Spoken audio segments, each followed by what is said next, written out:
to change my shirt or nothing. Yeah.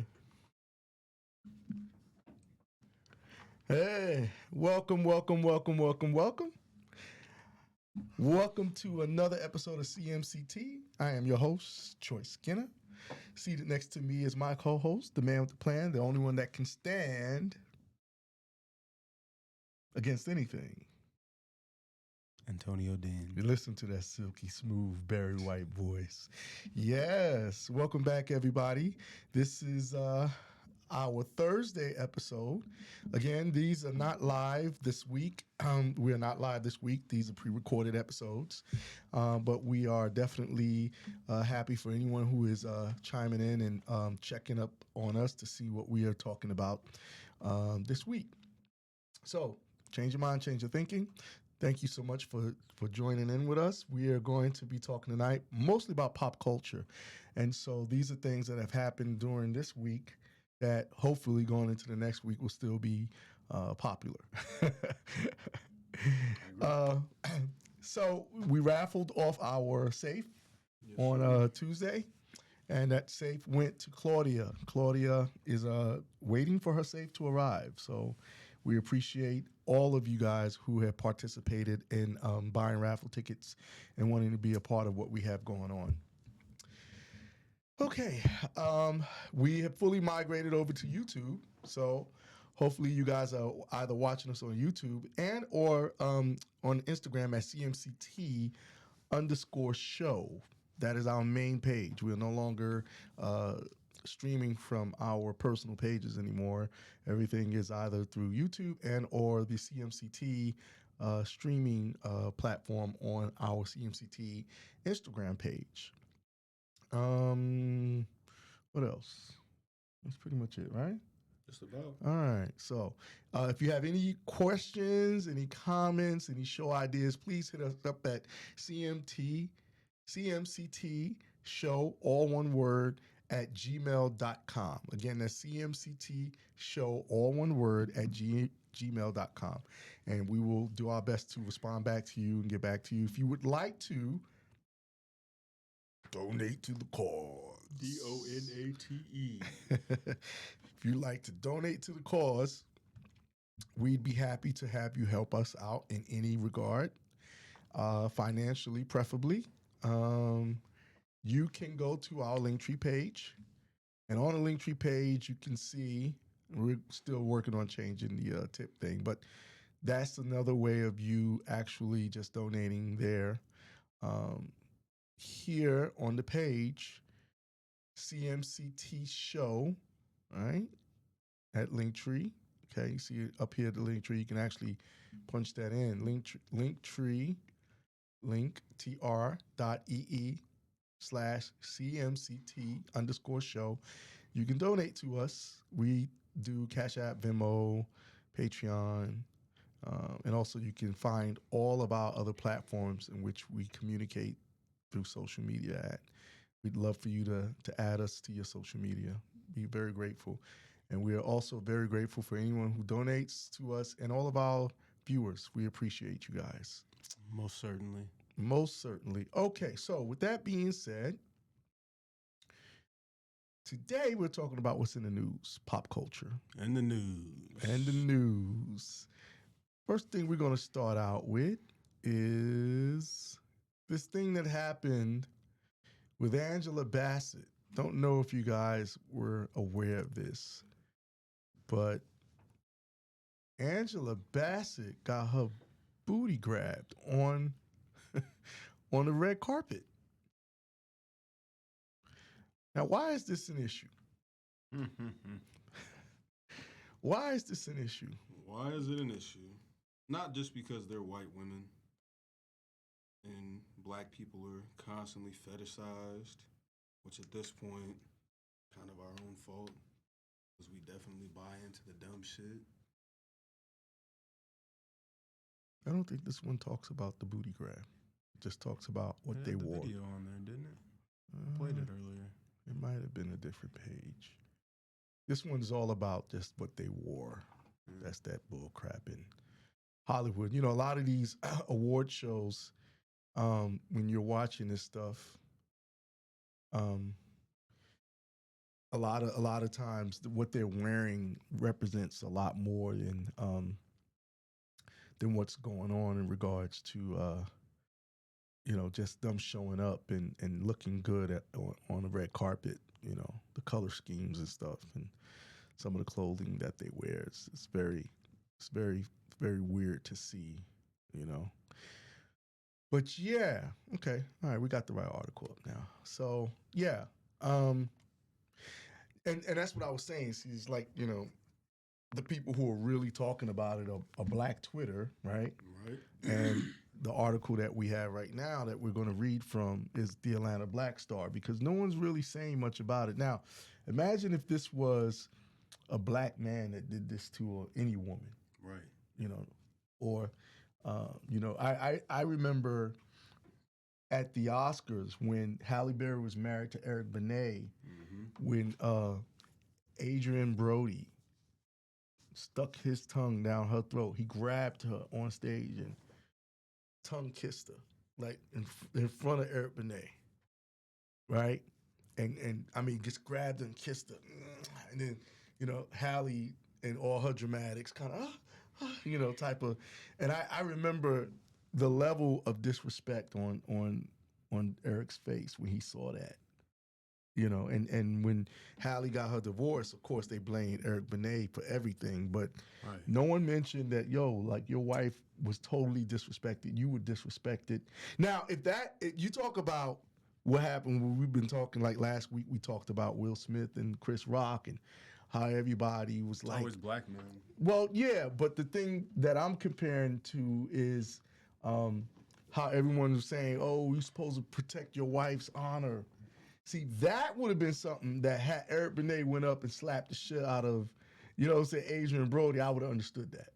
I agree. I would have understood that because that was a physical, humiliation, a physical form of disrespect to one man to another. I mean, essentially, that was, an assault. Not that buzzwords matter, but it was definitely sexual assault. Yeah, sexual assault.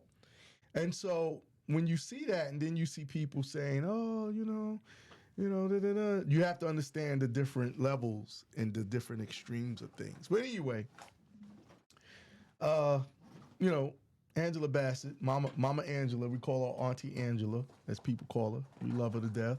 Some of y'all do. She's been around for a while doing her work. It's on the red carpet. Okay. There we go. She was on the red carpet with Brooke Shields and Kate Blanchett. Two white women. She was put in between them, and of course, the threat happens when you least expect it. The nigga sandwich. All right. Keep your filthy paws to yourself. Angela Bassett fans did not seem amused after Brooke Shields grabs actress's butt during red carpet appearance. And this was written by a Latin woman. All eyes have been on Angela Bassett since it was revealed that she earned a nomination for this year's Academy Awards ceremony. The veteran Hollywood talent is among those recognized for Best Supporting Actress for her portrayal of Queen Ramonda? Ramonda. Ramonda in the Black Panther sequel, which I still have not seen. I ain't seen the first one. However, fans are buzzing about the undeniable star's recent red carpet appearance as she and actress Kate Blanchett, along with 10 other actresses, were honored as Time's Women of the Year. While posing for photos, Bassett is observed saying something to her fellow Women of the Year honoree and actress Brooke Shields when the latter moved her hand from the small of Bassett's back to quickly pat her hind parts. It wasn't a pat. It was a good game. Yeah. Good game. It seems as though the Black Panther Wakanda Forever actress may have said a few words to the Blue Lagoon star, who said a few words of her own in return as she smiled and laughed for the sea of photographers who captured the trio's every move. The two-time Oscar nominee's fans were outraged by the fleeting moment. Some noted that they thought Bassett was visibly displeased when Shields used the photo opportunity to get handsy. Can we mute this tab and... Sure.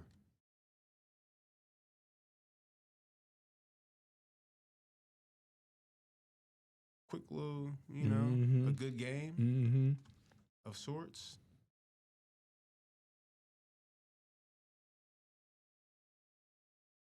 it's not a pat as much as it's a placement. You know what I mean?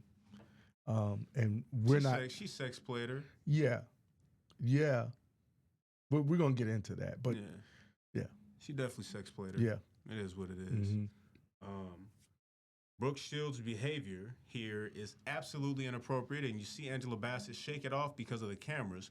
But I hope a totally different conversation was had privately, tweeted one person. The way white folks feel entitled to black bodies is fucking disgusting. Keep your filthy paws to yourself, wrote another.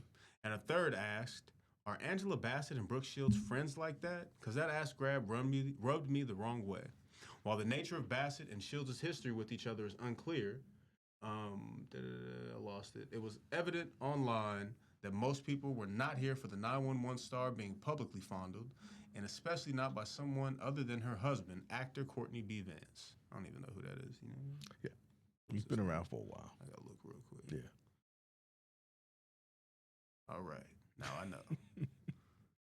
In any event, oh shit, was that it? That's it. Or was it? They kept it short and sweet. Short and sweet. I can appreciate that. Mm-hmm. Shout out to Atlanta Black Star. One of the only major outlets that covered it, which is, in a lot of other outlets, if it was a white woman, it'd be everywhere. Oh yeah. Even if another white woman had did it, there would be some talk about it. If they'd be praising it in some sense. Oh yeah, in some twisted sense. Talking about her. Oh yeah, I've been doing lunges. My trainer has me doing lunges. Squats. I've been around hearing that conversation. So, why is it an issue? Well, Brooke Shields started out as a child star, and she's been around for a long time, long time. She's no longer a child, right? And and she's an older woman, so she should know better, What compelled her to think that was okay? She's Caucasian. Well, beyond that, of even as a fellow thespian or a person in the entertainment industry, why did she feel like that would be cute to do? There is a cultural divide. She's old. Well, that she's showing some. That they envy us a bit. Yeah, but they're infatuated with us, right? The cultural divide. I mean, there is a difference in how we deal with each other as people compared to how white people deal with each other as well. Sure. We were always taught you never put your hands on anybody. We understand personal space. Mm-hmm. Personal space. Even social cues. A lot of white people lack social maturity and social awareness. Well, we'll get to something you had talked about before, but also it's always odd to see that people don't realize, black women are very upfront about being touched in their hair all the time. Mm-hmm. White women always want to touch their hair, don't know what that's about. But when you look at the social structure and you see the difference in the cultures, you see a lot of times that even in grocery stores, they get a little close, man. It's like, you got to look at them to let them know, hey, back up, And the argument is always that it's a compliment. I guess. They want to touch. I guess, They're intrigued by us like a science experiment. I guess. I mean, whatever it is, but you told me one time about a story about some old white man that grabbed your arm, right? Oh, the last time I was in Idaho, and that's not the first time. The white men are so fucking weird. They've been doing that shit since I was in the military when I was bodybuilding, and constantly, Jesus Christ. Airman Chapman, you've been working out, bud. Yeah, I mean, not even just brothers will be like, "Oh, damn, bro." Yeah, right? You've been hitting the gym, yeah, bro. You swole, roll it. Okay. Yeah, okay, brother. Yeah. Good. That makes sense. It's simple. Relax a little bit. Not white men. Definitely not white men. When white men see a young, strong black person and look like, nigga been doing his thing, the slave trade is coming. They got to get their fucking hands on you to put you on the auction block. Got to touch you. They start checking your teeth and all kind of shit, trying to, And they did the same, older white dude did the same shit to me. I was just waiting for a smoothie. I'm at Planet Smoothie in Idaho Falls. You told me that, yeah.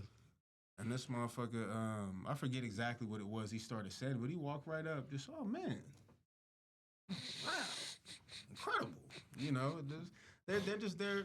It's not even because I don't want to be dismissive about it. Mm-hmm. It's not just weird. There has to be some sort of um, something within their psyche associated with it, within that behavior. I agree because I mean when you see Brooke touch her ass, it's like she'd been wanting to do it that whole night. I mean, they've been talking about that's another issue. You know, we're gonna have to because we got to take some sort of accountability for it as well. Why the fuck are we celebrating? And because it's been going on for about two months or so now, like maybe a month and a half, celebrating that Angela Bassett is 60 something and she has a nice ass. Why? Well, we just spoke on that with the last show. Yeah. With the 70 some odd year old. Somebody tell me why. And you just said we call her auntie. Mm-hmm. Auntie. Mm-hmm. My aunties were not sexualized when I was a child. Mm-hmm. Not to us. Right. You know, they didn't dress however she's dressing. Yeah. However the one chick was dressing on the last show. Mm-hmm. That's not how business was handled. Mm-hmm. You know, it didn't make sense to behave in that manner. And again, these women are the exception. You know, she's had a trainer since What's Love Got to Do with It. That's over 30 years. And, you know. If we could be so fair, and this is no disrespect to her, maybe she has worked that hard. Mm-hmm. She's also rich. That's what I mean by the exception. She might not, none of it might even be real. Yeah. Yeah. Well, I would beg to differ. I mean, I know personally she has a trainer, and a lot of times as a trainer, you know, what kicks in is the genetic aptitude of what it is. So, you know, the problem becomes women thinking that that's normative behavior, and it's okay, it's cool. It is cool among women. Well, that's the culture that they breed. Right. But for some women, it's not. You know, no different than the women who are awakened and they know that they have certain skin texture and your skin is so, and they want to touch it. You know, and they just, you know, you know what I mean. You know, and so people have to start recognizing that it's not cool to do this stuff, and you have to be strong enough to step up, just like with Terry Crews getting grabbed. A lot of people's like, oh, he should have punched the dude in the face. And it's like, well, you know, in Hollywood, there's a different understanding of these things. In any professional environment. Well, yeah. But, you know, I mean, it's easy for people to say, you know, like. But when white people are in charge, are you the same vocally as you are mentally? Mm-hmm. Right. Well, and I think that holds to the hill that you're willing to die on. You know, yeah. I mean, has that ever happened to me? Yeah, in the gym, Yeah. You know, people coming by, grabbing the arm, or being on the tread machine and the smack. It's like, what the hell? You know, it's stunning. It's shocking. You know, it's shocking. And it's one of those things where, when you look at this situation, there's that double standard again. You know, Brooke Shields can put her hand on Angela Bassett's ass and she gets a pass. Had a man did that, or had if a black male actor grabbed Brooke Shields' ass. Oh, it's a different story. Then what? Yeah. Is it the same congratulatory response? Mm-hmm. Mm-hmm. Yeah. Right. I'm saying, I don't know. Or do they sweep it under the rug? You know, what about when I know it was considered a wardrobe malfunction, but really he pulled it over. When Janet. Mm-hmm. Yep. Yeah. Yep. Yeah. Justin Timberlake and Janet Jackson. Nothing happened to him. Right. And she got all the heat. She got all the heat. Cause she shouldn't have been dressing like that. She should have knew that, or her team or whatever. Just never really much accountability pinned on the Caucasian individual involved in the scenario. So she did it because she's white. That's my answer. Yeah. Because she's white. White women get to do just about anything. White women's tears drive the United States. Yeah. So. Yeah. And she knew she'd get away with it. It's cute. Yeah, sure. It's so cute. Yeah. Well, all white women wanted to grab Angela Bassett's butt. Mm-hmm. Mm-hmm. They've been talking about it on the internet, of course. Well, it's a lesson to black women to let y'all know, man. How you present yourself. Yeah.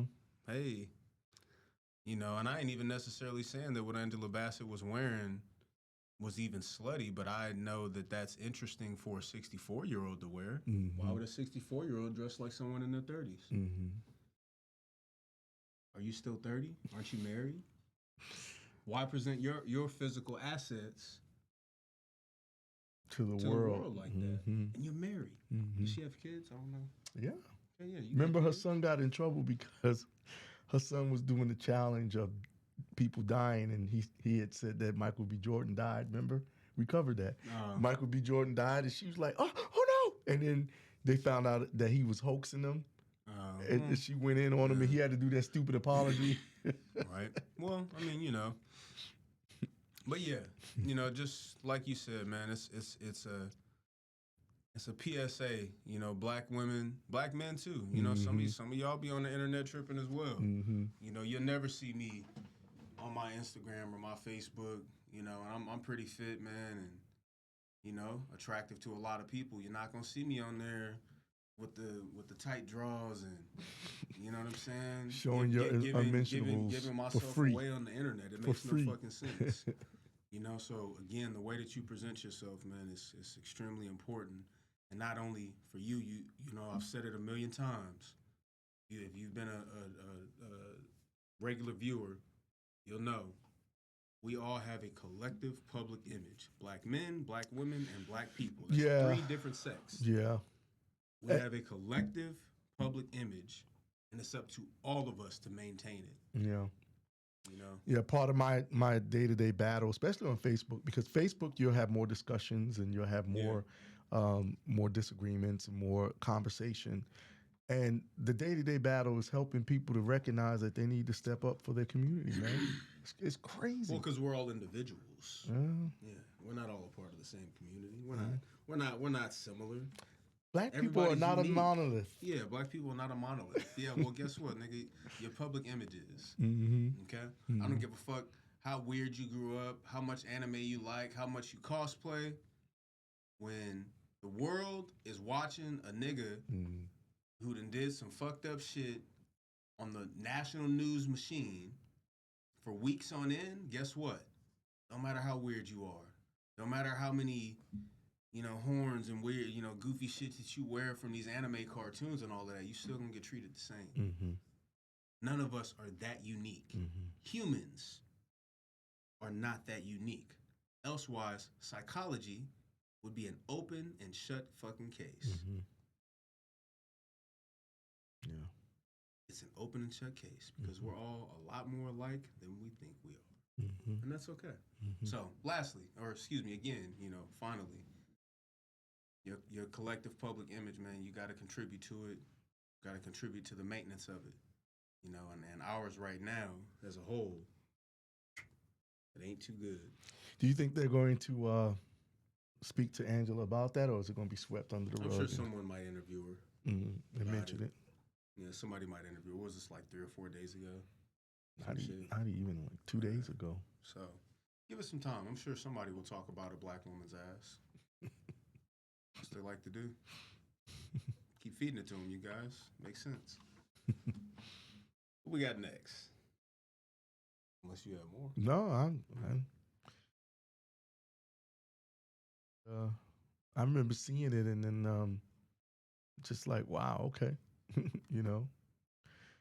All right, so currently and even recently, you know, we have these incidents happening, man. A lot of y'all losing y'all minds, man. Speaking of our collective public image. Yeah, man. Y'all losing y'all minds, man. It's like ever since COVID, things have gotten worse. But right before COVID, it started gearing up. It was mostly through traffic stuff. But this whole thing of going into restaurants and stores and just acting a fool, man.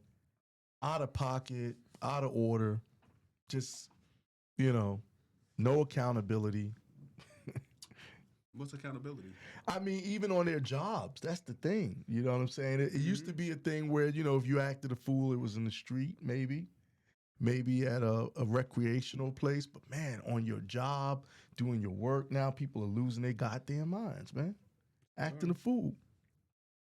Nobody's holding them to any particular standard.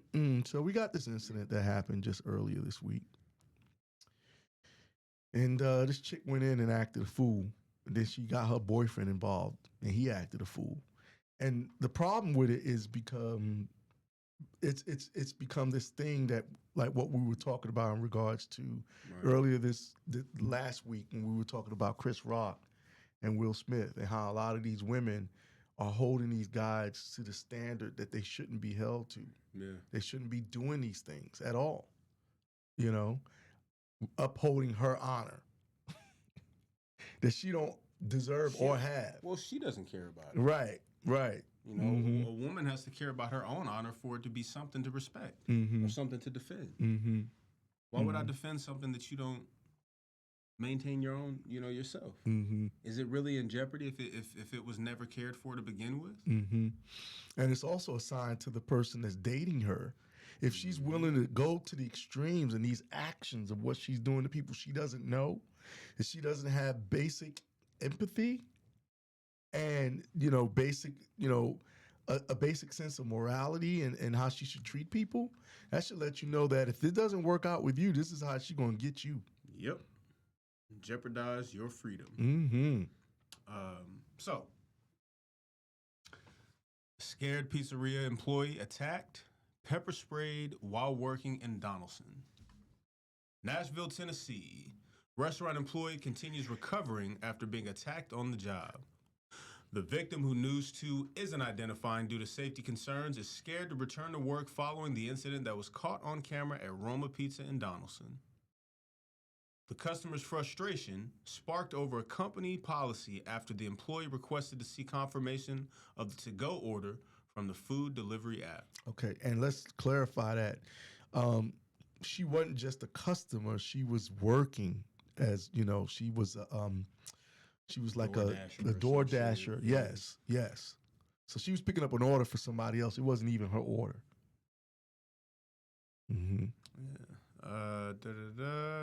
She shows me a black screen. There was nothing on it, and so I said, no, I need to see the confirmation that she accepted the order, the employee explained. Surveillance video inside the restaurant showed the woman losing her temper, yelling, "It's confirmed. Give me my order.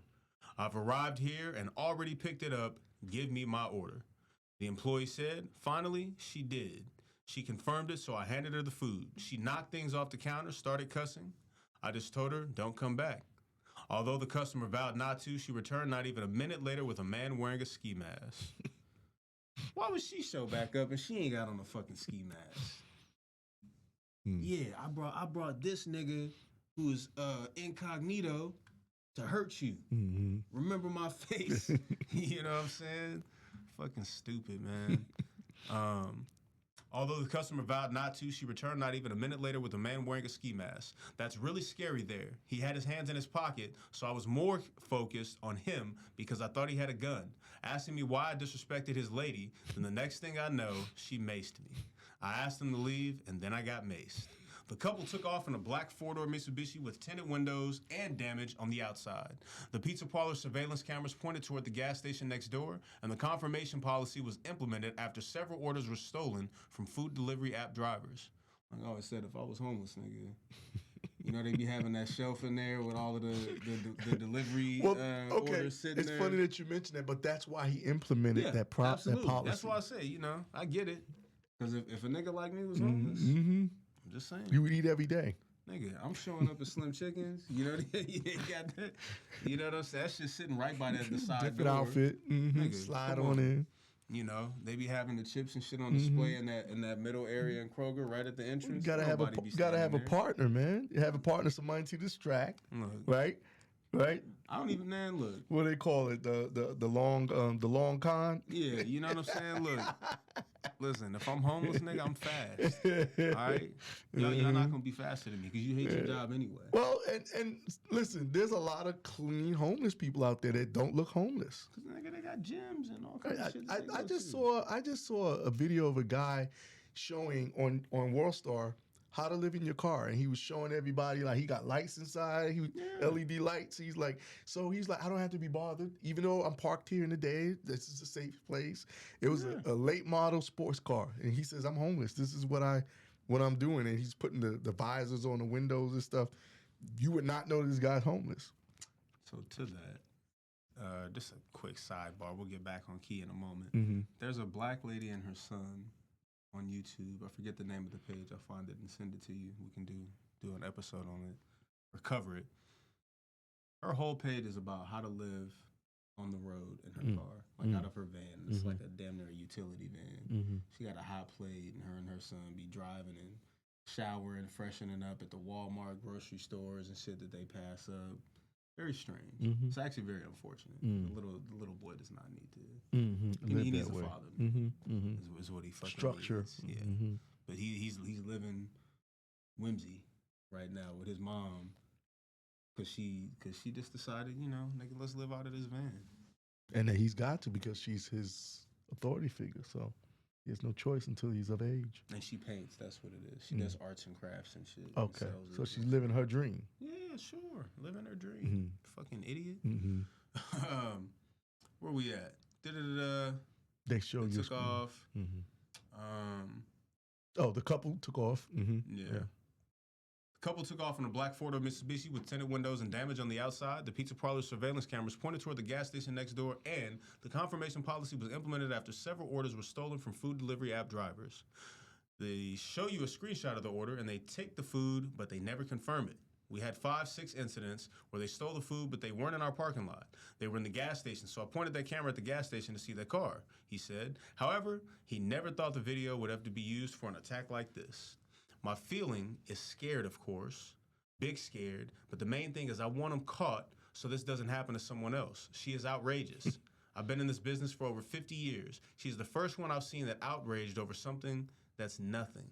So my first concern is to catch these people, prosecute them to the max. The victim was treated by emergency responders in a walk-in clinic, saying he is now on antibiotics for his eye. Must have been some strong mace. Yeah. Metro Police are currently investigating, and if you have any information, you are asked to call and snitch at 615-862-8600. Yeah. And I think somebody should snitch, honestly. Yeah. Look what the fuck you're doing to our public image, nigga. That means now can't nobody go to Roma Pizza in And Tennessee not have an eyebrow. and not have that look, where they follow us in the grocery store, follow us in department stores and shit like that. Like, y'all niggas forget that shit ever existed, Yeah. Yeah, it's really sad, man. People, I worked with the public for many years. I worked at a grocery store and a video store. I was working 2 jobs at one time, and it wasn't that bad then. You always had someone who felt like because they're spending their money, they wanted optimum attention and shit. Yeah. But it was never that bad where you had to be concerned with someone threatening your life. Yeah. And I think there needs to be new things implemented. I think people need to start waking up and realize that, hey, this whole thing of it'll never happen to me, the reason why it will happen to you, because you're not doing anything to prevent it. And it's sad to watch, man. It's sad to watch to see black women have this being put on them, this stain because of their behavior. Jumping over counters, going behind counters, cook my food right. Yep. My fries is cold. Your dollar. I haven't been to McDonald's in so long I couldn't begin to tell you what some fries would cost. But $2-3 worth of fries. Like $3 or $4. You're going to go to prison for your behavior. You're gonna lose your life. Lose your life. Cost someone else their life. Yeah. Their freedom. Disrupt business and people's day-to-day activities because you need to get some fries hot. Yeah, and they better have salt on them. I mean, this chick, man, to mace a man that's at work doing his job and you mad at him. How important do you think that job is to him? As far as like passionately speaking, you gonna come here and waste his fucking time like that, bitch, when he just trying to make these fucking pizzas or whatever, because that's what the job says he has to do, and he wants to go home just like you. Yeah. And the simp of the brother that felt like I'm gonna go in there and say something. I'm gonna defend your honor. Yeah, ski mask. You know what I'm saying? So that's what another. Were you defending? Yeah, that's another brother we done lost. He's gonna go to jail. Yeah. They'll call that maybe conspiracy or something. Terroristic threats. Yeah, he's gonna get hit with something intimidation. Harsh. Yep, he's gonna get hit with something harsh, and it's gonna be her goofy ass fault. Hopefully they don't have kids. Because really now, again, two places it always falls on: self or the kids. A lot of times you guys see these articles. The most absurd ones are usually in California. California is a liberal state, and they have certain types of laws where criminals don't get hit as hard as they do in other states. These eastern states and Midwest states don't play. Tennessee don't play when it comes to crime. Sure. They don't play. So Nashville, yeah, they about to catch it. Stupid. Let's look at some more stupidity. It's abundant. It's abundant. It is abundant. We're a little late on this one, but it's still in the news and it's still very, very current because, you know, it wasn't talked about a lot. But at the same time, I mean, you think what this last chick did was stupid. Nigga, you know what I'm saying? Like, what the fuck is Let me going ask you a on? question because I know you like myself. We're Popeye's fans. We just, we might have had Popeyes earlier. Is it ever that worth it, bro? Well, remember with the chicken sandwich debacle was going on? People were fighting, man.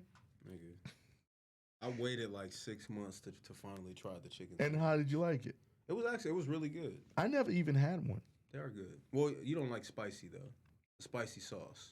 The regular one is just mayonnaise. I'd get it and tell them, I don't like condiments at all, so I'd get it without. And I would probably have a better idea of is it worth it because I don't eat all that. I don't eat the pickle. I don't eat all of that.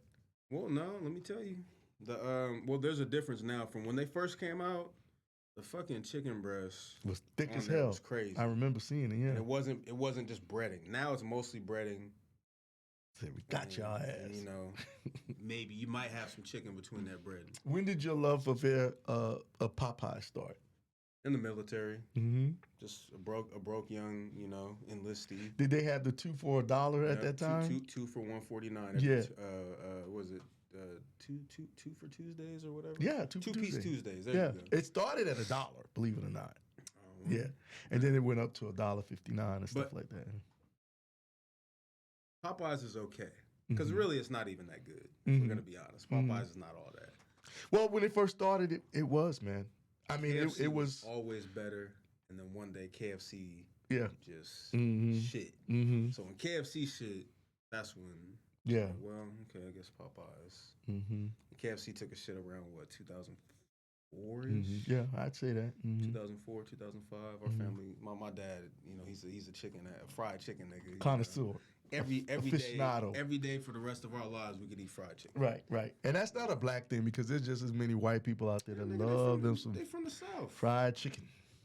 Fried chicken is good, man. Mm-hmm. But me and my dad, shit, all his kids. I have very fond memories of Popeyes because those were my working years. And, when I lived in Augusta, the way they would make the biscuits were phenomenal. Nigga, now they're bricks now. Biscuits. Yeah, they are definitely bricks. The good fast food chicken biscuit, the only one that matters. Okay. Churches. I agree. I still get those. That honey glazed butter or whatever I the still fuck. get 'em. Hey, Yeah. look, Yeah. And just a little bit of history fact from a guy who lived in San Antonio for a while. Churches was established in. Oh yeah, San Antonio. Okay. Some rich white kid. Okay. Same story as Jimmy John's. Yeah. Mm-hmm. But anyway, to sum it all up, Popeyes is not that serious. At this point in life, no, not at all. Not at all. Not enough for my freedom. So let's see. Georgia woman drives SUV into Popeyes over missing biscuits, police say. Makes sense.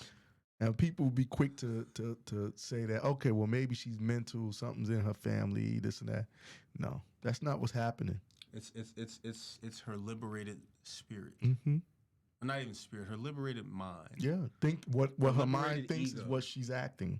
Yeah. What her mind, like right off the bat, whatever she's thinking, she's doing. Her life is like reality TV. Mm-hmm. And lucky her, she didn't gain fame on it. Let's see. A Georgia woman has been arrested after police say she purposely crashed her vehicle into an Augusta Popeyes over missing biscuits. They left her biscuits out. This Crazy. This the How third could they? time. That's the third time though. Is it? I'm just joking, but you know how that is. You know, every time I come to this motherfucker, ain't nobody put my biscuits up in this Hey, bitch. listen, one of the women in my family cut me off in 2015 because I seen some chick was going off in like a Wendy's or something, and I was like, nigga, this last name, women, Mm-hmm. in my family. I done been there multiple times for all of y'all. Mm-hmm. Between each generation, the great grands, the greats, and so, or excuse me, the great grands, the grands, and the currents. Mm-hmm. That's how y'all act. Mm-hmm. Nigga, y'all will never go back somewhere just because the fries was cold, or because they forgot a toy in a kid's, in a kid's meal. We ain't never going back to that motherfucker. You know what I'm saying? A lot of limitations on your, limit your options. Insane, bro. So, yeah, that's probably what happened. Mm-hmm. One too many biscuits forgotten. One too many. As if they were looking to do it to her. Oh, they did it on purpose. She back. It was her. I hate her. Don't give her biscuit. Yeah, they were in the kitchen plotting on her, and that's why this situation is where it is. Maybe it was just that the biscuits were too fucking heavy. Them dense ass Popeyes biscuits. You know what I'm saying? You ever see the meme where it says her? Baby, I want you to choke me. Him, he shows two biscuits. You know what I'm saying?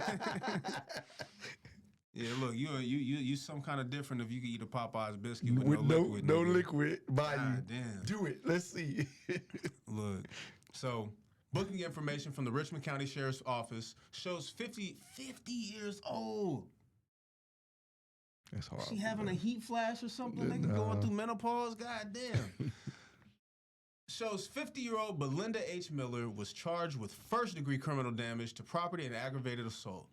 Authorities say just after 7:45 Saturday night, deputies were called to the fast food restaurant on Walton Way after reports of an accident with injuries.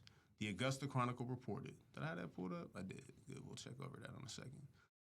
The manager reportedly told police that Miller became mad when she saw that she didn't have any biscuits with her order and drove her SUV into one of the restaurant's entrances. According to WJBF, the manager said they fixed the mistake, but it didn't stop Miller from nearly hitting an 18-year-old employee with her SUV. The arrest warrant says Miller kept driving into the building until she was stopped by debris. After fleeing the scene, police say they found her vehicle with front-end damage at her home. And then she's going to go home. She backed out. She backed out. Backed out. That's what you bitches get. Fuck y'all. You know what I'm saying? Deal with that. Damn. The 50-year-old woman was given bond of over $4,000. It is not known if she remains in custody or not. They should give her like 5 or so years. Mm-hmm. I think that's what she should. You got to start making examples, man. Yeah. Five, maybe even 10 years, because really that was technically attempted murder. Mm-hmm. You know what I'm saying? 10 years, serve 7. Nah, she a woman, man. Come on, man. That's a real bitch. You know what I'm saying? Come on, man. God damn. I just wanted to see if this one said anything different. Probably about the same. 7:45. Campbell said that her order did not have any biscuits, according to the incident report. One of the employees who was standing by the entrance was almost struck by the car during the incident, noted deputies. The woman continued driving after hitting and entering the building until her car was stopped by debris, according to arrest warrants. After crashing into the restaurant, the woman fled the scene, heading south on Gordon Highway, according to the report. Her car was later found at her home with front-end damage. Prior to the incident, the manager said the woman made several threats to staff, even calling and threatening to drive her car into the building. Oh, y'all think I'm playing? According to y'all think I'm playing? Y'all don't think I do it? According to the report. Y'all don't think I do it? Premeditated. Yeah. She don't get. I hope they hit her over the fucking head, man. Yeah. This is stupid. Fucking biscuits, nigga. Biscuits. You wasted more money in bail. Like probably nearly, 400 times the amount. What the fuck are we doing? Come on, man. That's insane. What is wrong with y'all?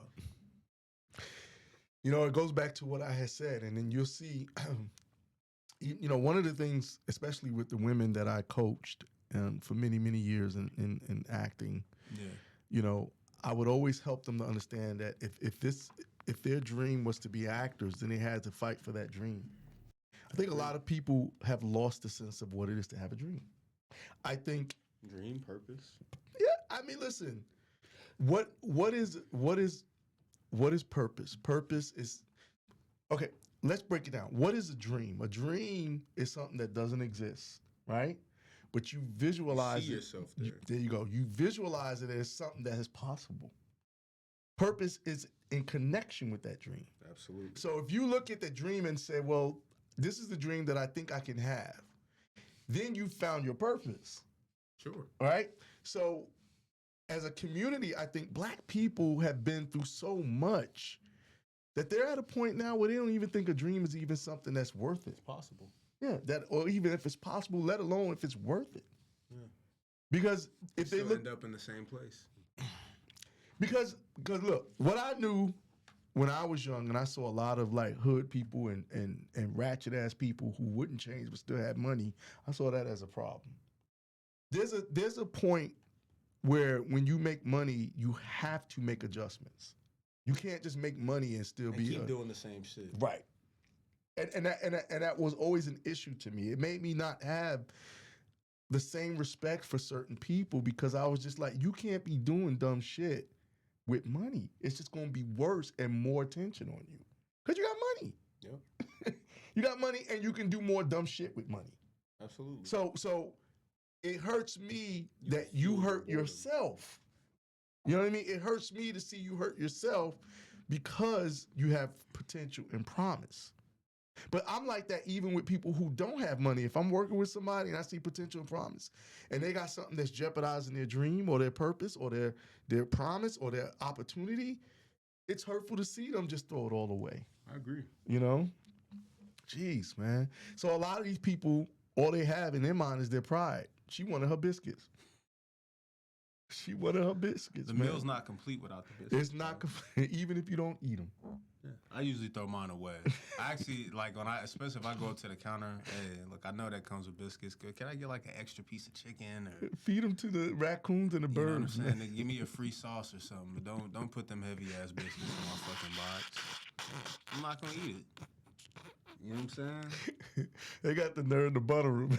Yeah, you like, come on, man, please. Popeyes, if you're out there listening, change your formula back. Stop playing. Yeah, nigga, try out. Don't play with us. You know, do whatever Churches is doing, or we might show up with our cars. You know what I'm saying? At the Popeyes headquarters, who knows what might happen? Look, any event, how can we? We need to do a test to see how long a biscuit goes before it denigrates or deteriorates. You know how before it they do that test? Starts breaking down. Yeah. Starts. What the fuck? There's a word. There's a word. I couldn't say it. I couldn't remember. Molding, yeah, aging? Whatever. Aging. Yeah. Decompose. That's the word. Decompose. Yeah. Probably never, nigga. That motherfucker is like one whole atom. Or we can collect them and paint them as pocky hucks. Good. Hockey pucks. Hockey pucks. Sure. We can do that. Disposable hockey pucks from fucking Popeyes. Y'all need, throw that shit away. All right? Wow. Get some new biscuits, nigga. Wow. But the fucking Paul Mooney talked about the Popeyes chick from the old commercials.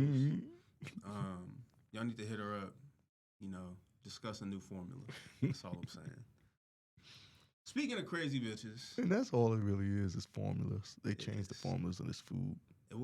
It's to hit you with the carbs and the salt and shit to keep you addicted. There's an addiction associated with it. Easy way to feed the addiction. But so kind of segued a little bit. Oh no, just listen, there's news all over the world that's stupid, man.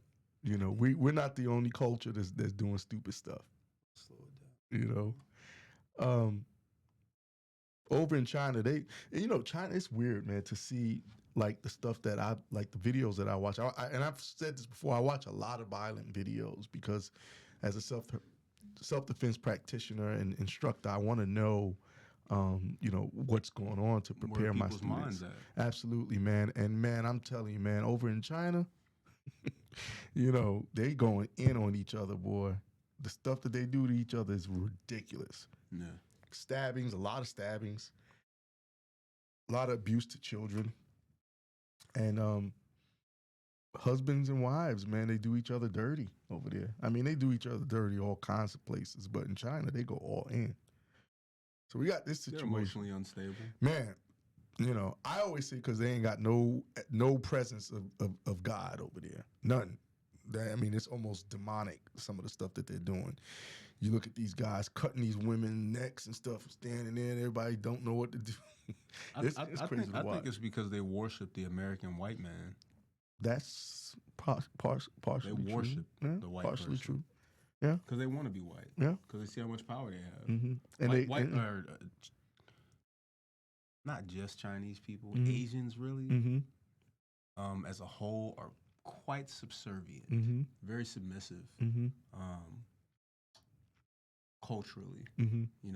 across the board. Not all, but large mass of them. And when they look at, like we were saying, I don't know if that was the other show or if that was today during this show, but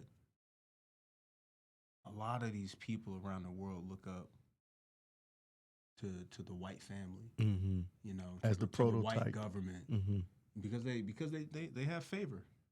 Well, media plays a lot Yeah. in that. You know what I mean? I mean, Leave It to Beavers all the way up to the dysfunctional family of married with children. You know what I'm Yeah. saying? Like there's still something that's interesting to people, and they want that. They want to have that attention on them because that's what it boils down to: attention. Always.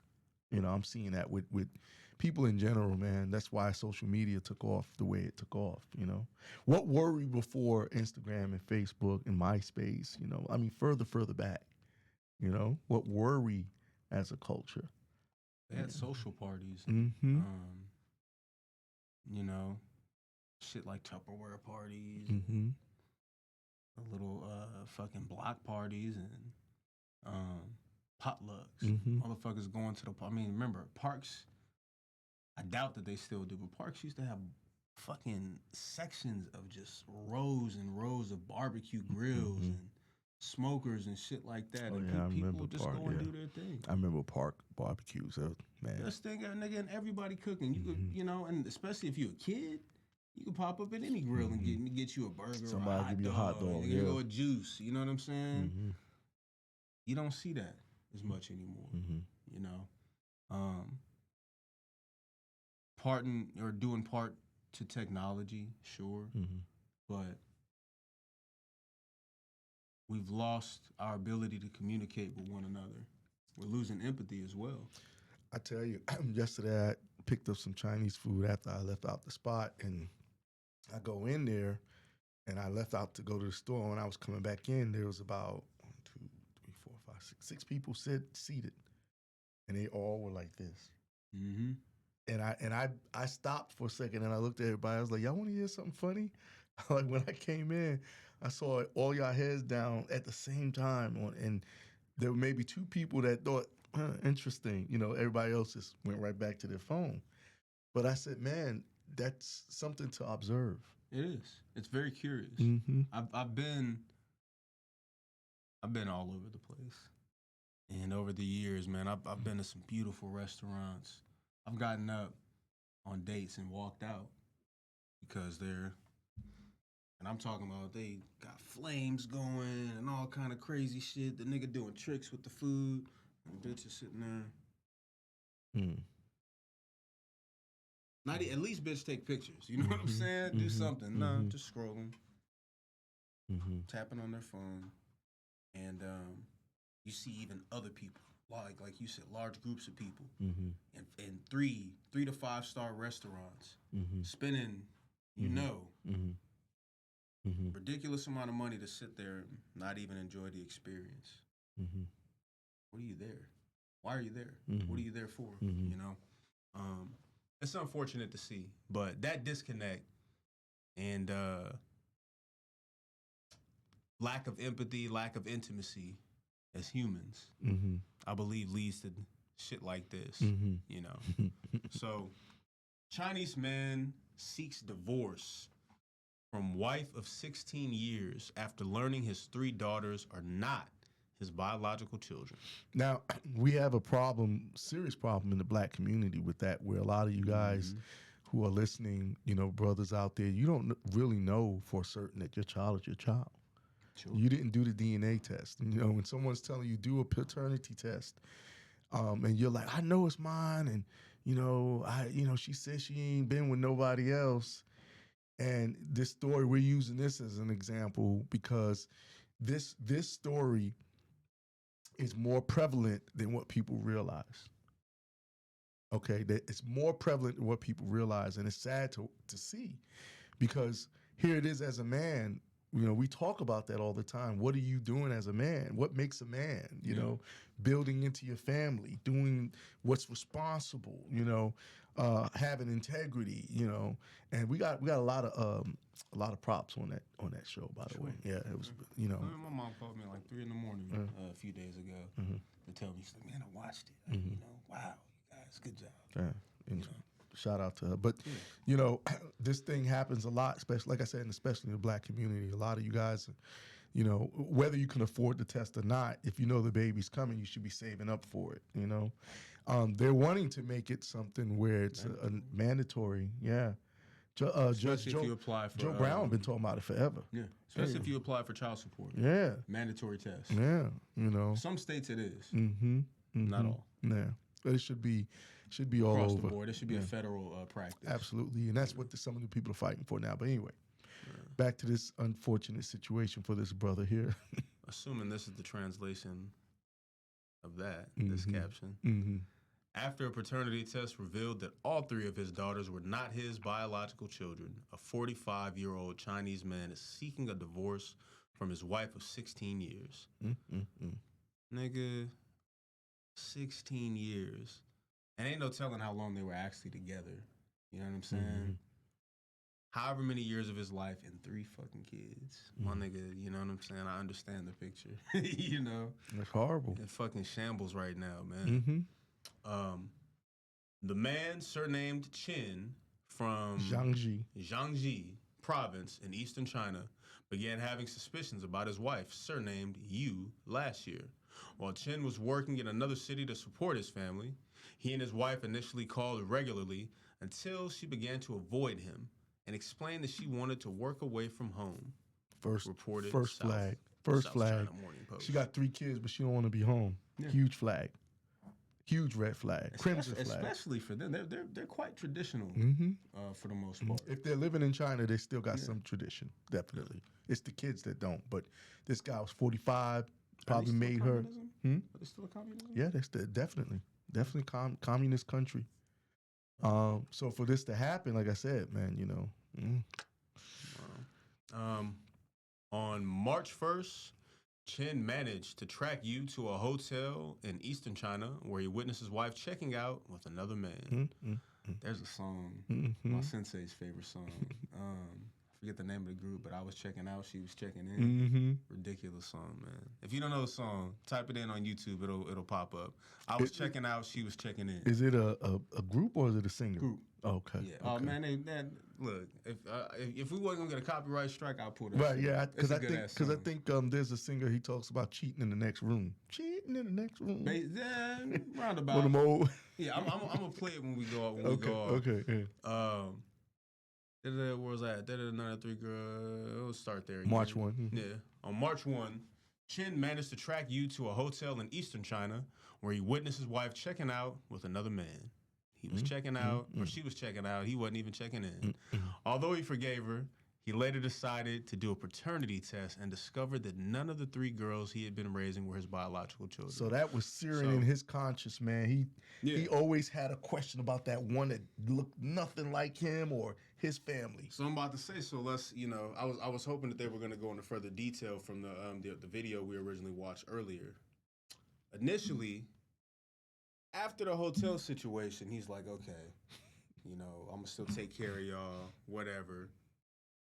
But the youngest, I guess it was burning on him. He's like, I don't know. I always...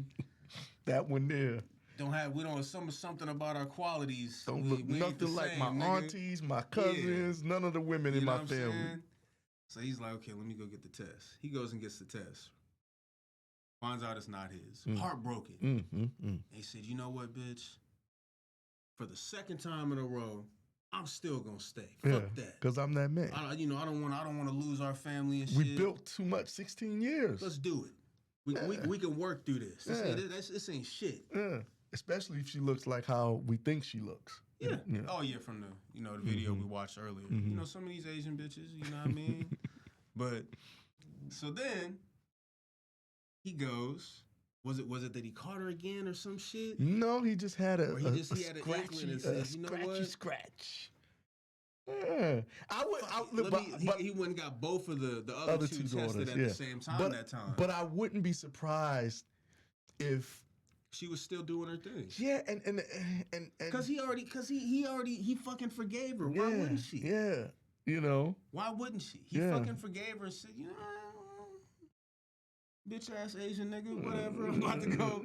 You know, I'm gonna go keep. I don't know what the fuck they do. I'm fucking with the Yakuza or something.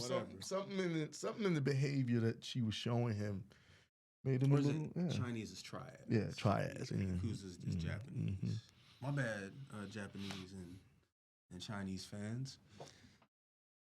Where we at? Yeah, but that's the history. I wanted to cover that to show you how many times he fucking forgave her and said, you know what, baby, let's make it work. Fuck it. And still, then he finds out all three of the kids are not his.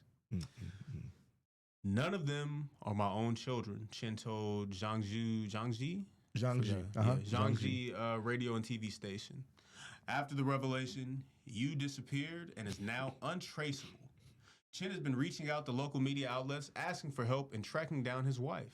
A TV station managed to contact Yu over the phone and when asked about the situation, she responded that she did not cheat on her husband and that biological paternity is not important. I want to read that again.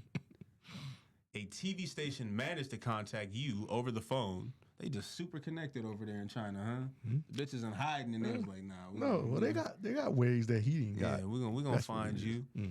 A TV station managed to contact Yu over the phone, and when asked about the situation, she responded that she did not cheat on her husband and that biological paternity is not important. Yu also criticized her husband for seeking a divorce. Couples who are sterile adopt kids all the time.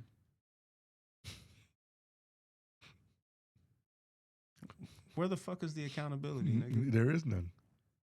Couples who are... run it back a little. Yu also criticized her husband for seeking a divorce. Couples who are sterile adopt kids all the time, Yu told the news outlet. Please try to empathize with me. The 3 children called him dad for many years, but now he says the daughters are not his own. What is the difference between him and an animal? Did she say that? Yes, she did. A lawyer surnamed Yu told Jiangxi radio and TV station that Chen is fully capable of divorcing Yu if he believes that her actions severely harmed their relationship. When he applies for a divorce, not only would the law encourage him to ask his wife to reimburse support payments and other expenses he paid for the 3 children, but he could also seek damages for psychological suffering. That's why she ran off. Yu was quoted as telling the news outlet. That's why she ran off. Yeah, she ran because they actually hold women accountable over in China. You know, and I hope, however they figure, however they figure his contribution to their lives, however they evaluate that, I hope he gets it tenfold. You know, we're talking at least 16 years of his life and three children that were not his. You know, a couple of centuries ago, the children would have been killed. Killed. That's insane. You know, a lot of listeners or a lot of people would say, well, that's the extreme and that's why it's not that way anymore. You know, the world is advanced. We're not barbaric. No, it's not that the world is advanced. The world just caters more to women because they're the ones that's causing that pain. Yeah. I mean, listen, if a man knows in the very, very beginning, right? You get hit with a chick and she tells you, hey, I know you're interested in me, but before we have sex, I'm just letting you know I'm already pregnant. Now he's got a choice. No, he's got a choice. He does have a choice. You know what I'm saying? But to lay that on a man where because of the other guy that you think is not worthy enough to be responsible to take care of your kids, you lay it on this guy and you never let him know that that child is not his flesh, not his true seed, not going to receive any of his genetic code.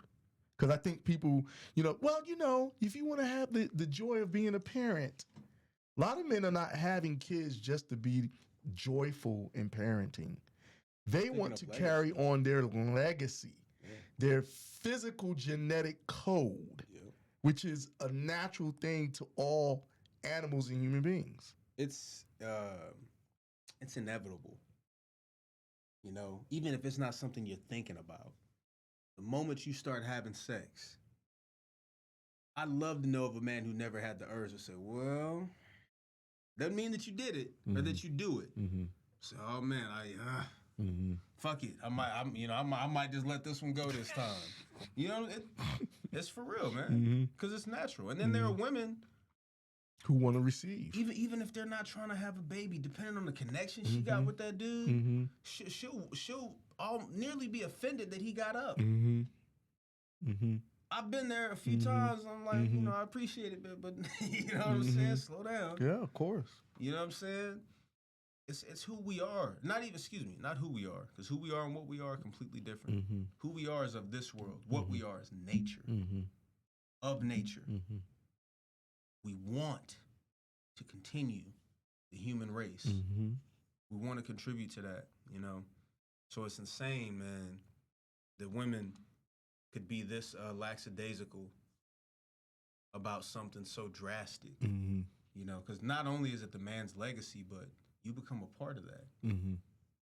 You are a reflection of him. You're a reflection of his creation. It's your creation too, but you're a reflection of that. Who did you have children with?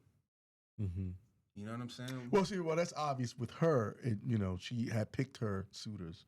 Yeah, she picked who she wanted to have children with, and knew that she can pawn them off on this guy because he was a good catch. Yeah, there's that famous scene from Braveheart, which never happened, but it was such good drama, juicy drama where William Wallace slept with the princess. He gave her the meat, you know what I mean? And she got knocked up, right? And so she tells the old crusty king who hated William Wallace, and he was an evil king, William Wallace, and so he's on his deathbed and he can't talk, right? And so she goes over to him and she whispers in his ear, "The child is not your son, it's William Wallace's." And he's like, he can't say anything. And the prince, who had no interest in her at all, right? What did you say to him? What did you say? She's like, "I told him rest in peace." You see what I'm saying? So that's a very serious thing. People don't realize. Yeah, and of course we may see, the old times as something that people feel like, oh, that's outdated, it's archaic. There are still people who have pushed down in it. You go over to African nations and places of that caliber where all they really have is that. It's reflective of our true nature. Of what we actually are. Yeah. And when you don't even have to analyze it, just when you acknowledge that nature is not something that you can be removed from or can be removed from you necessarily. At a certain point, when it comes down to it, some part of that nature will always take back over. I don't give a fuck if we start cutting our legs off and have flying machines. You know what I'm saying? That's not going to change anything about our actual nature. Anything about it. And that's the issue with whatever it is that we think we're doing as humans today in redefining. The attempt to redefine nature, the attempt to redefine a man, the attempt to redefine a woman, to redefine masculinity femininity, to redefine what our hormones are. Right. It's absolutely problematic, and it's not something that any of us have the power to do. It's very absurd and very audacious, you know. So y'all want to be careful, because I'll tell you something. I'm a pretty level-headed guy. I'm all about balancing, you know, fairness. Pretty confident I would kill a woman in his shoes. Well, there's a lot of men that would, and you're not alone. Pretty confident I would. Let's go into that kneeling thing, because that's kind of next to this. So, talking about this here, talking about the natural order of things. This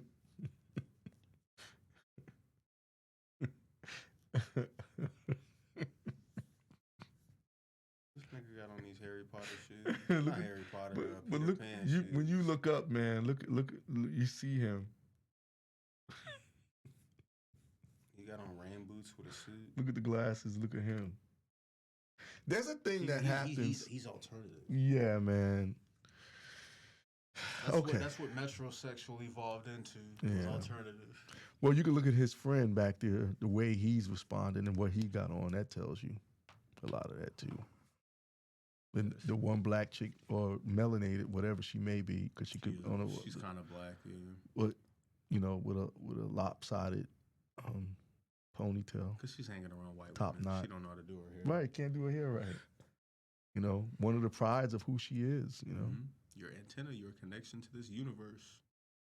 So why do we have this picture up, guys? We have it up because this is becoming a more prominent thing that women are dropping down to. She didn't even drop to a knee, though, because you know why? Her knee's out. In that fucking mall, nigga, or it says something fitness. Okay, so they're probably at a gym or... Okay, she got a little bit of booty on her. Everything looks the same bent over. It's round. It's round? Nah, I doubt it. Okay, so we're talking about this. This is happening a lot, and not just with white women proposing to black men. I've seen black women propose to men and get shut down, and it's embarrassing. No different than if a man proposed to a woman and gets shut down. You know, proposing is something that's a very powerful moment. It's a poignant moment in people's lives, and why is this an issue?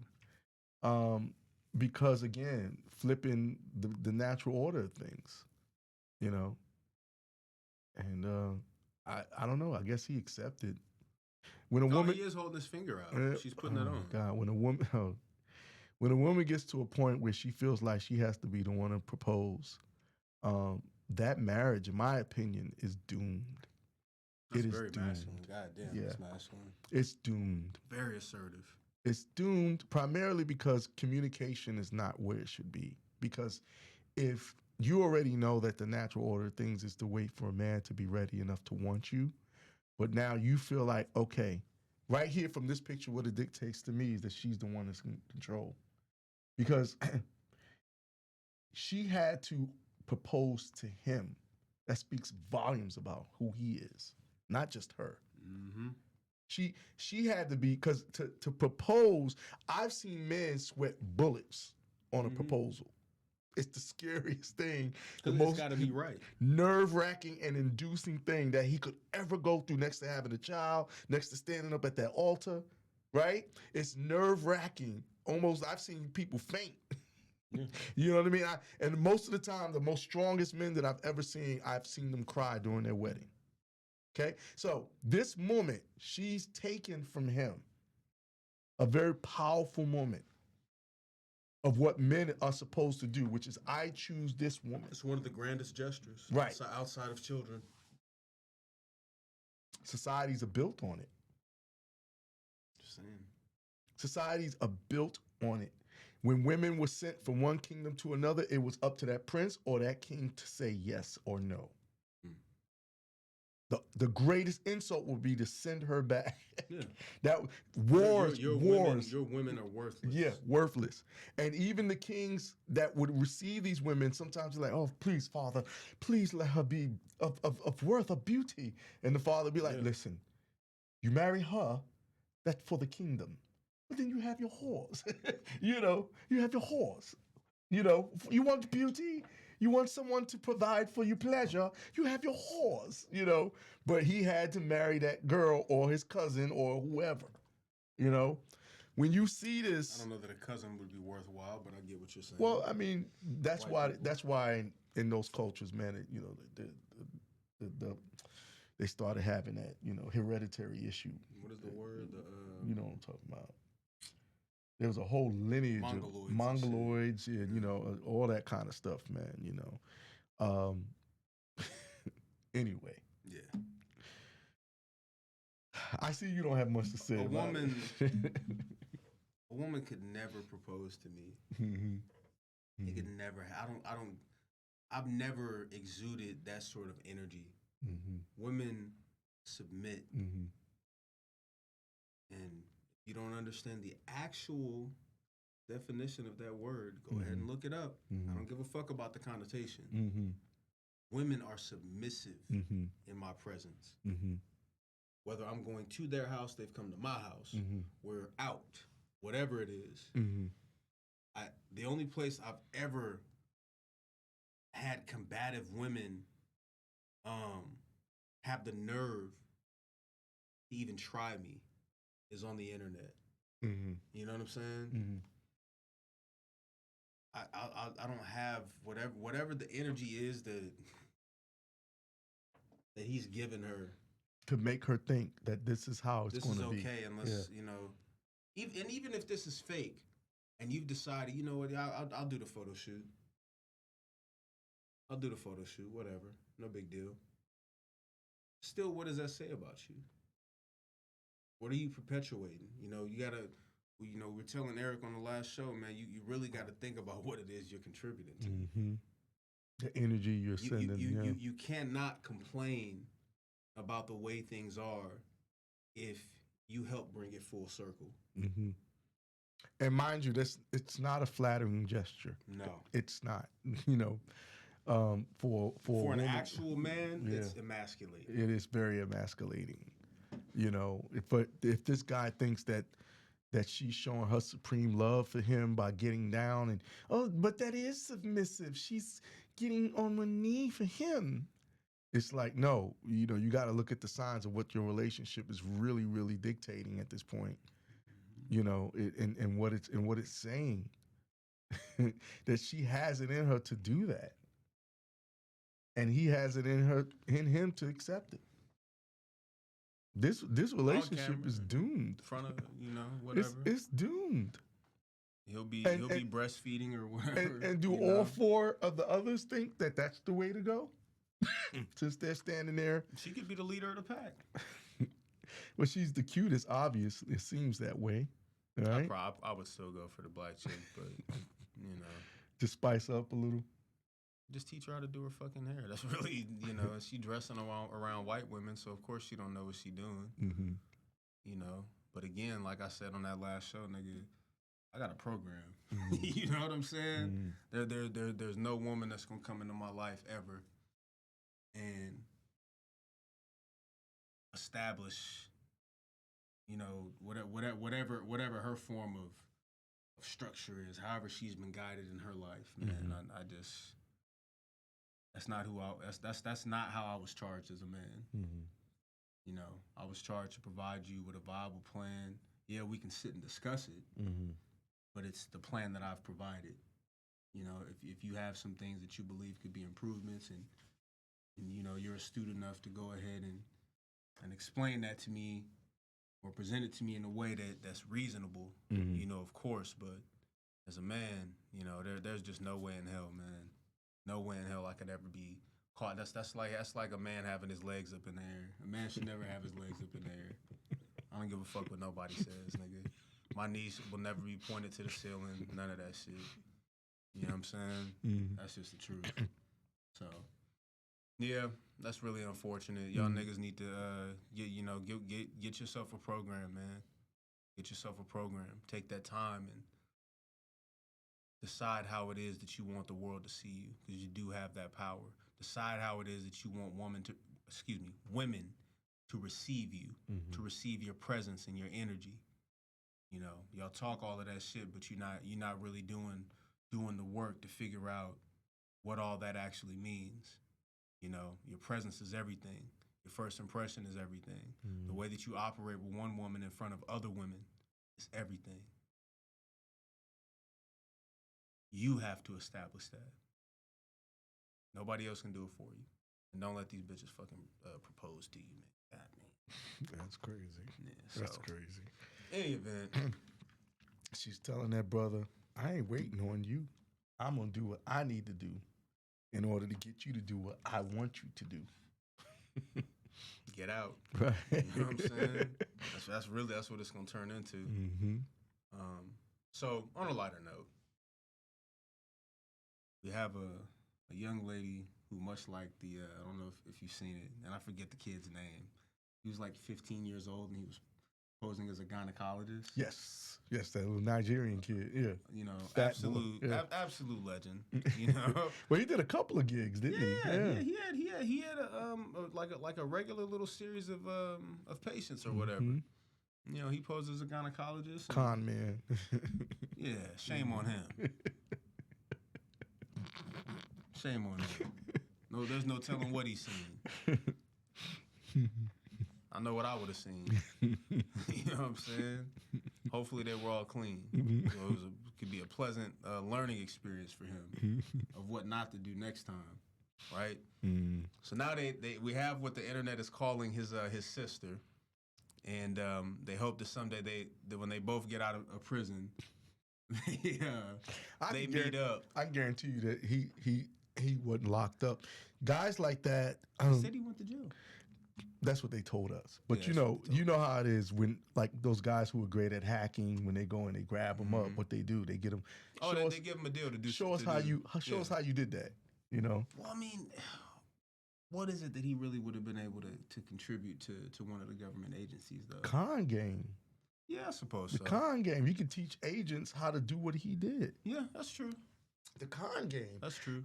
You know, how was he able to make the certificates and, you know, to get people to come in, and how did he get the money to get the spot and to get people to come in, and, you know, this is a working office. These grown-ass women to write this shit.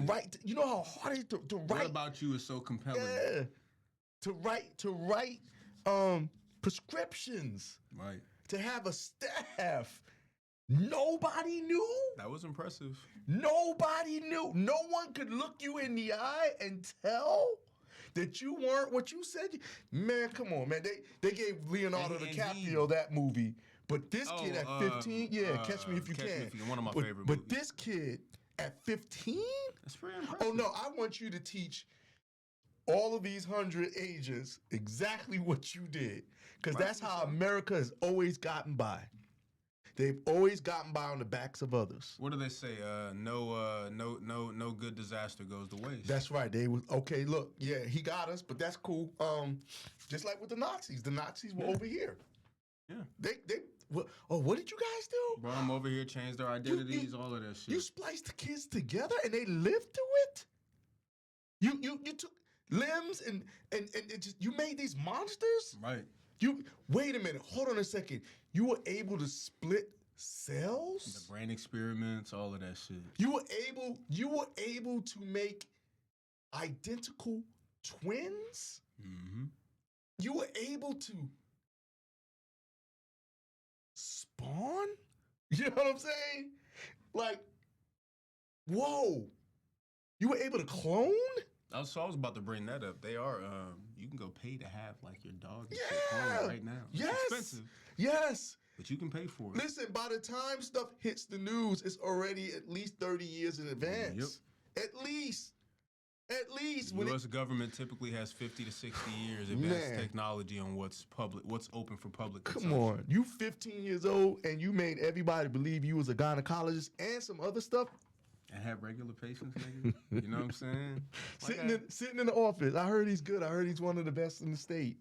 He didn't even look like an adult. At all. He looked exactly like a 15-year-old. Doogie Howser.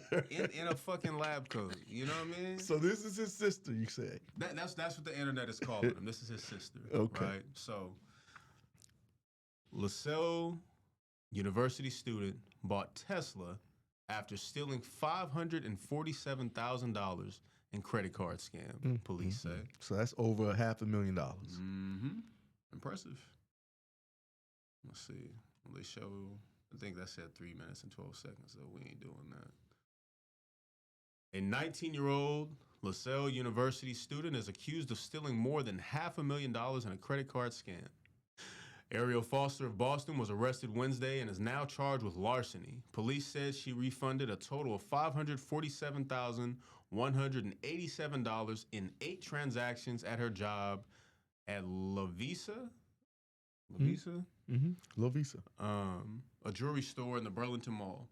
An investigation determined that on 3 dates in February, items scanned at the register had their price increased, and the cost of the item was then allegedly refunded to a credit card belonging to Foster.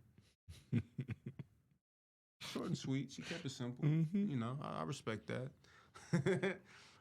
Burlington police said in a statement Thursday. Good for her, man. So people would buy the stuff at the price that it was. She'd jack it She'd up. go back and refund And it. do it as a fake refund. Yeah. Yeah. Somebody taught her that. Somebody taught her She that. could have just been very astute at understanding the way that the till works. That's what I mean by somebody taught her that. Yeah. She paid attention to watch other people do it. Not that someone Saturday and said, this is what you do. Hey, this how you... Right. No. You know. You know what I hope she doesn't do is pin it on like a boyfriend or some shit like that. It won't matter. She's working. She's working. She's working. That's too brilliant. It's like, we wouldn't have never, you know... Yeah, because now they got to redesign the entire. They'll probably use her to test the new. Absolutely. Okay, well, do this now. You know, see if you can get through how this one works. You know. Yeah, you know what I'm saying. That's how she was doing it at the store. She was like, yeah, real casual. I work here, whatever. You know. Investigators said Foster was at the store during all of the illegal transactions. Of course she was. Just a regular day, whatever. Name tagged up, you know. When they checked her bank account, they said she bought a Tesla for more than $35,000. And that was the fuck up. Yep. Spent more than $20,000 on a hotel in Maui, Hawaii. Flag 2. Yep. Almost $6,000 on Delta airline tickets. They wouldn't have caught her. They wouldn't have caught that one. Nope. Yeah. She would have been cool. Yep. And nearly $5,000 on Louis Vuitton. Wouldn't have caught her. It's the higher end level cost. Buying something like a Tesla. Fucking around at a super expensive hotel. You know, because these are high profile people that are usually engaged in those sort of activities. And you can see the people going, she nice. She a kid and here's shit. your tickets. Breakfast is at 5 to 9, you know. Yep, that's it. We just said it. Greed took over. Yep, there it is. Greed took over. I don't know how else I would classify it, said Burlington Police Chief Tom Brown. When I saw the age, I was surprised as well.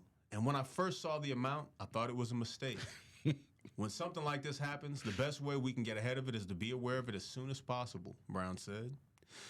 If one of my children came home and said they are trying to buy a Tesla while they are trying to go to school, that's certainly going to raise some flags for me. She didn't tell him. She went got a clean red Tesla. Yeah. You know what I'm saying? That's rightfully so. Hooked herself up, man.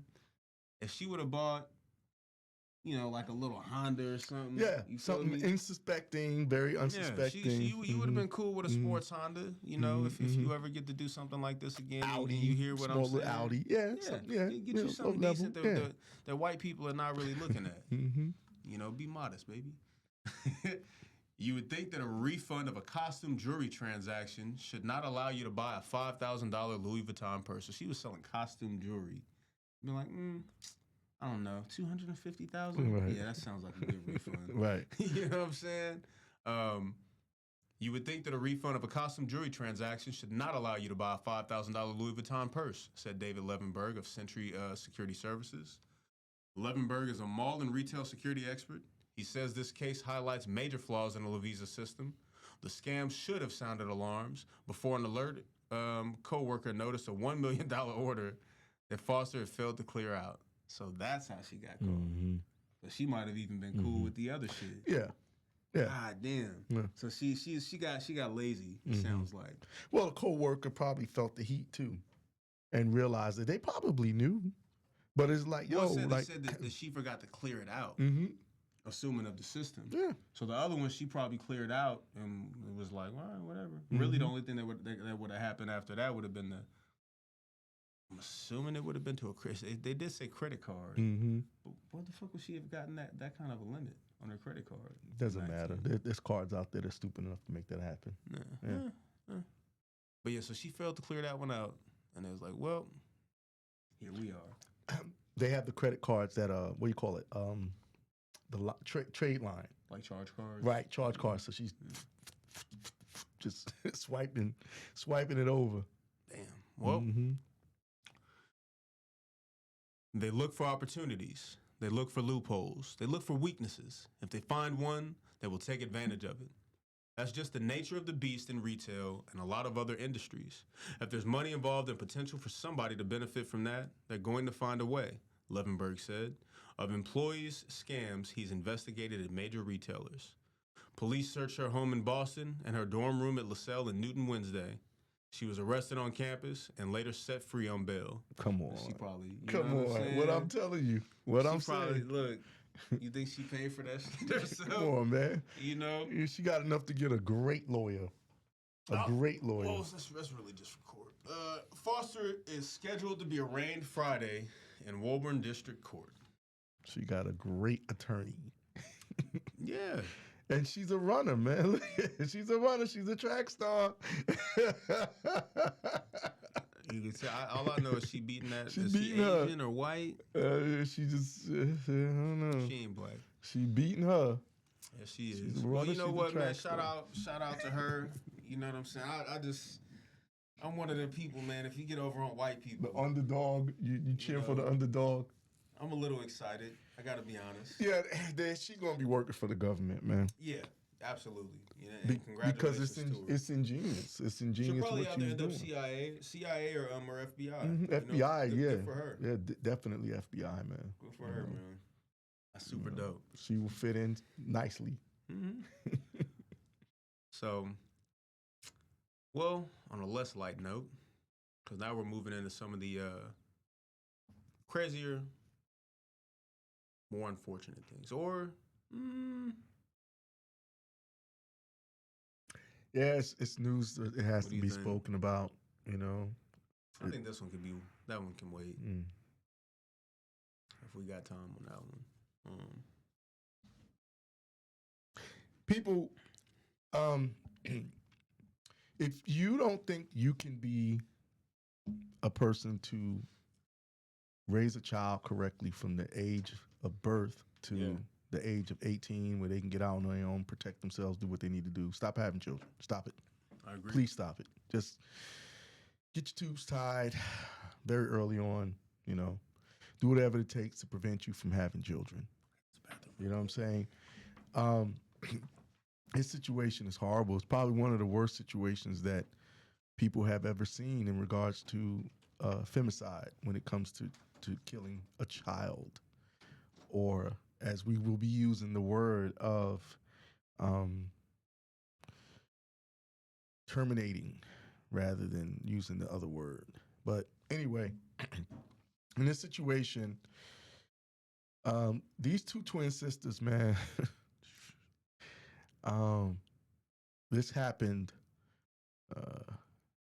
earlier this week.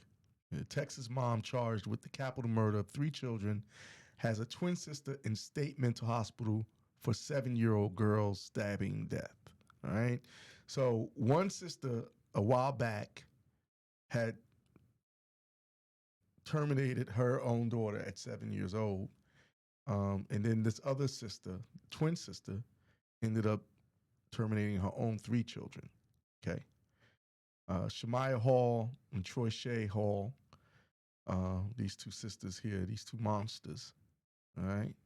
Texas mother stands accused of capital murder in the deaths of 3 of her children nearly 2 years after her twin sister was accused of committing the same crime against a 7-year-old.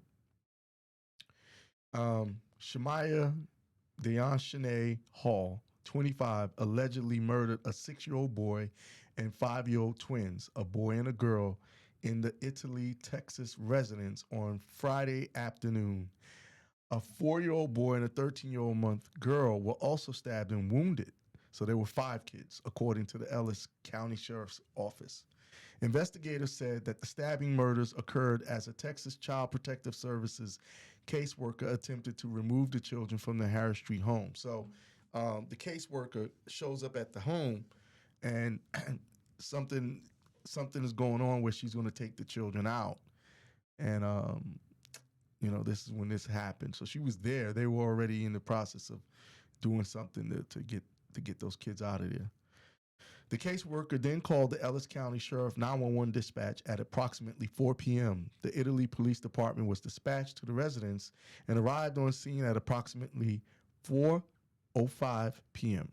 The officer discovered 5 critically injured children inside the residence. The sheriff's office said, adding, "We ask for you to keep the family, the community of Italy, and first responders in your thoughts and prayers during this tragic time."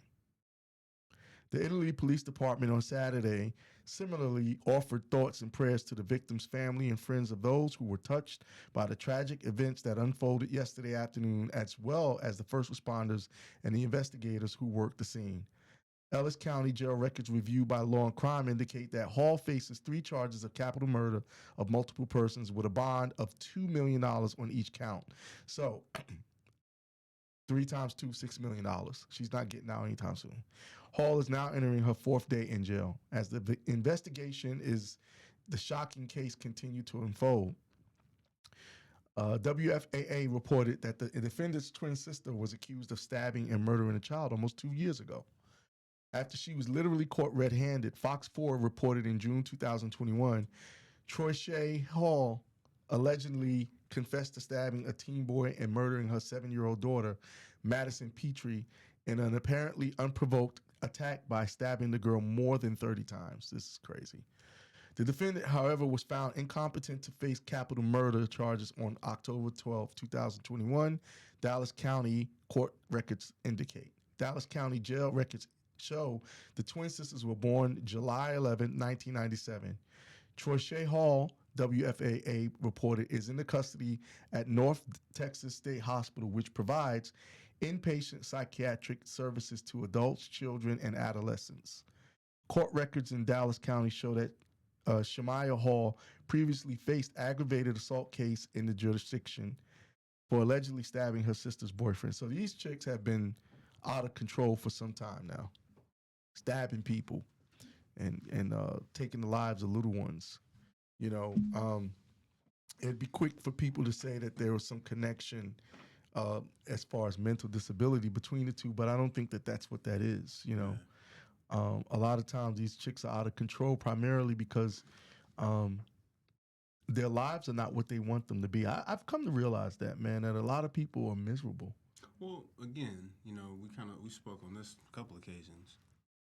They think that they have more options than they actually do. Mm-hmm.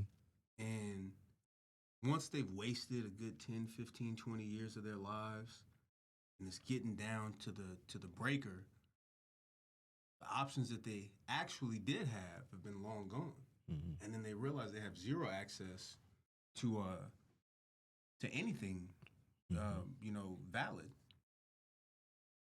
Of course they want to kill themselves. Mm-hmm. Nigga, you get up into your 40s and you realize you done played this long and now you have absolutely nothing. Yeah, the kids suffer the most from it, man. Yeah, of course the kids suffer. It's just so horrible to see that because they didn't ask to be born in this world, man. No, they didn't. And then they, most kids, man, if you just, you give them an opportunity to have not so much things, but a future. Mm-hmm.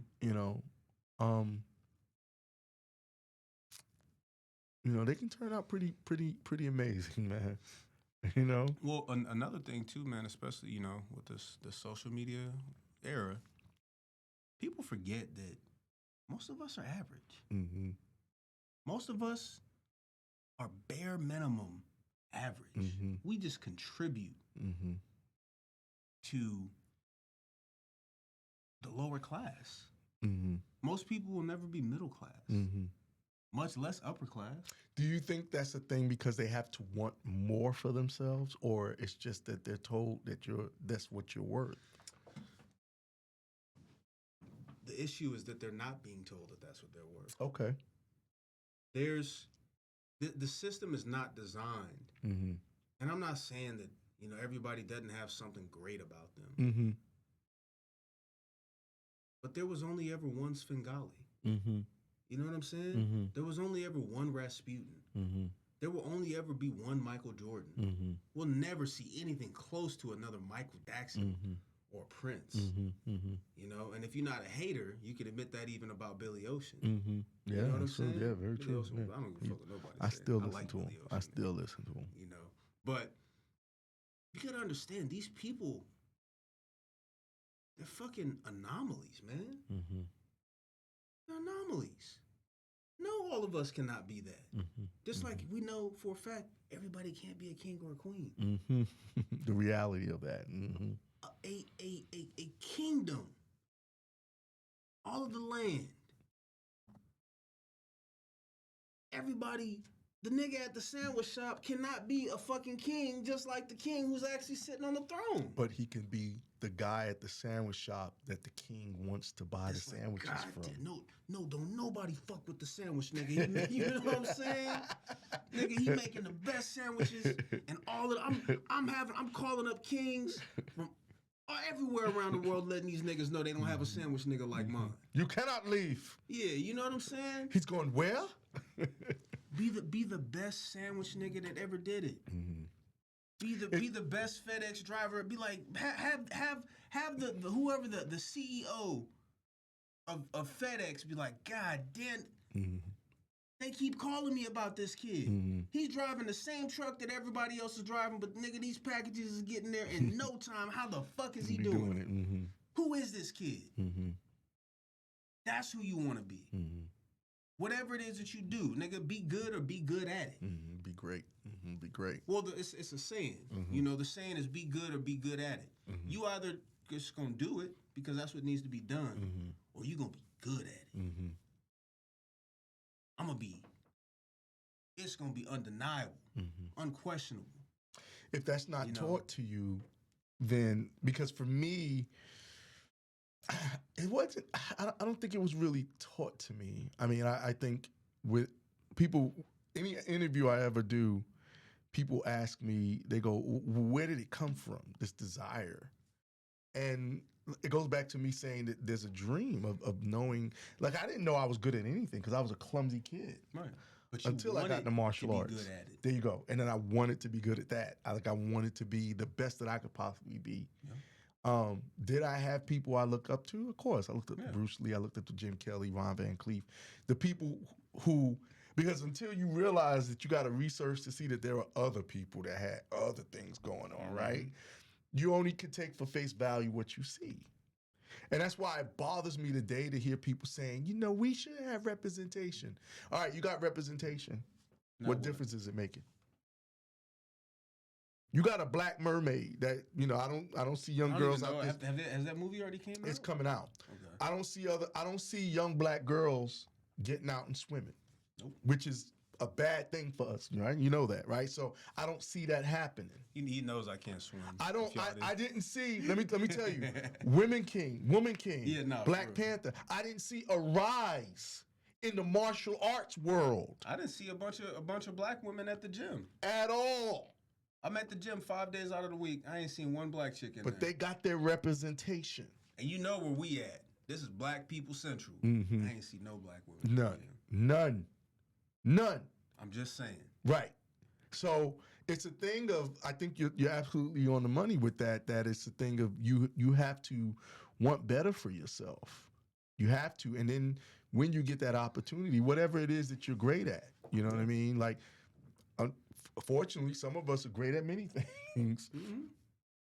One of my Wing Chun instructors used to say all the time, his name was Michael, he said, you're really, really good at doing multiple martial arts.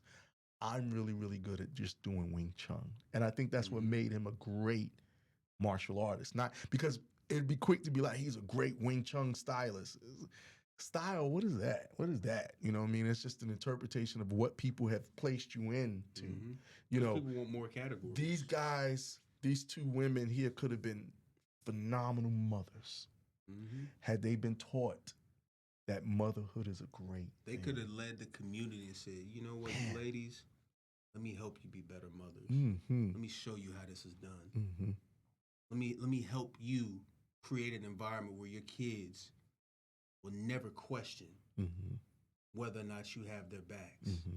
You know what I'm saying? Yeah.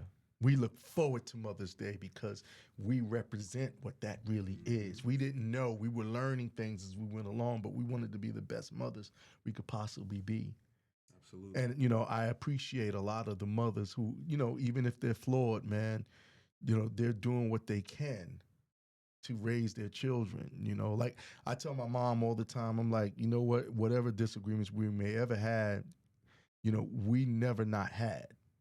Like she made sure we had. And that to me is the essence of what motherhood is. Now, yeah, people would disagree about specific things. I didn't get my bike when I was 9. Okay, you still holding on to that. You 35. That's a problem with you. You should be able to afford your own bike. Right. Yeah, go get your own bike. You know what I'm saying? Let that go. But your mom and your dad or your dad provided you with what you needed to make it through, adolescence to an adult.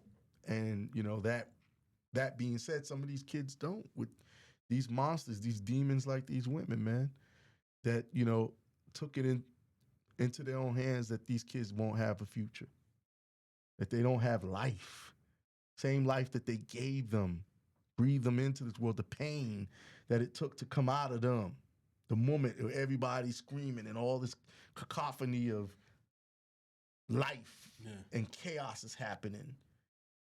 You took them back out in chaos. It's crazy, man. Woo. Yeah, I saw that story. I was like, come on, man. Come on. Is this where we at? This is what's going on? Yeah, this is painful, man. Really unfortunate. This starts with discernment and decision making,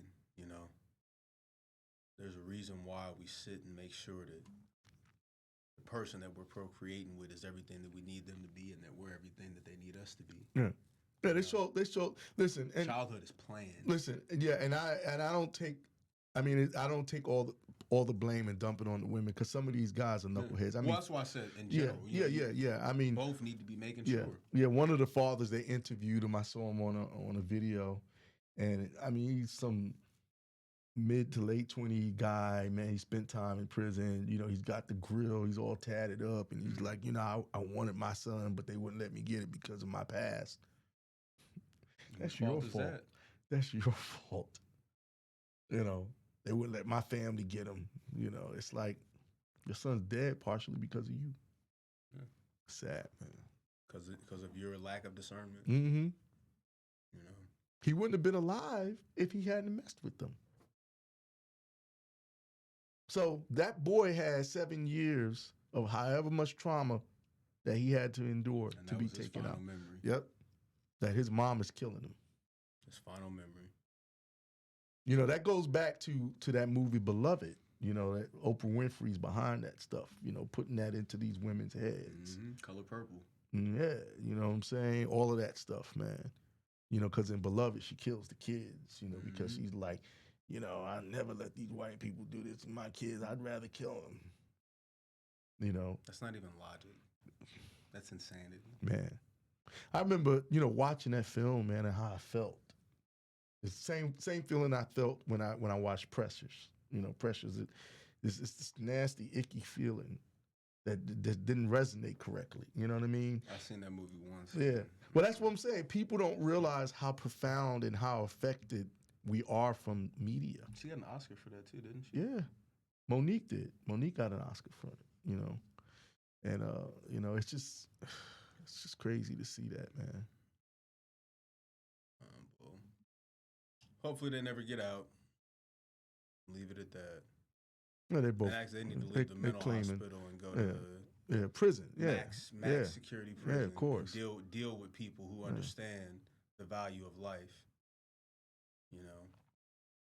Awful. We got about 7 minutes. Yeah. Well, 6 minutes now. Well, listen, Deion Sanders. That'd probably be the thing we talk about more than anything. You don't wanna... No. Yeah. Yeah, Deion Sanders. Yeah, it's because that kind of it feeds into it. Yeah, it feeds into it. You know, Yeah, we got about 6 minutes.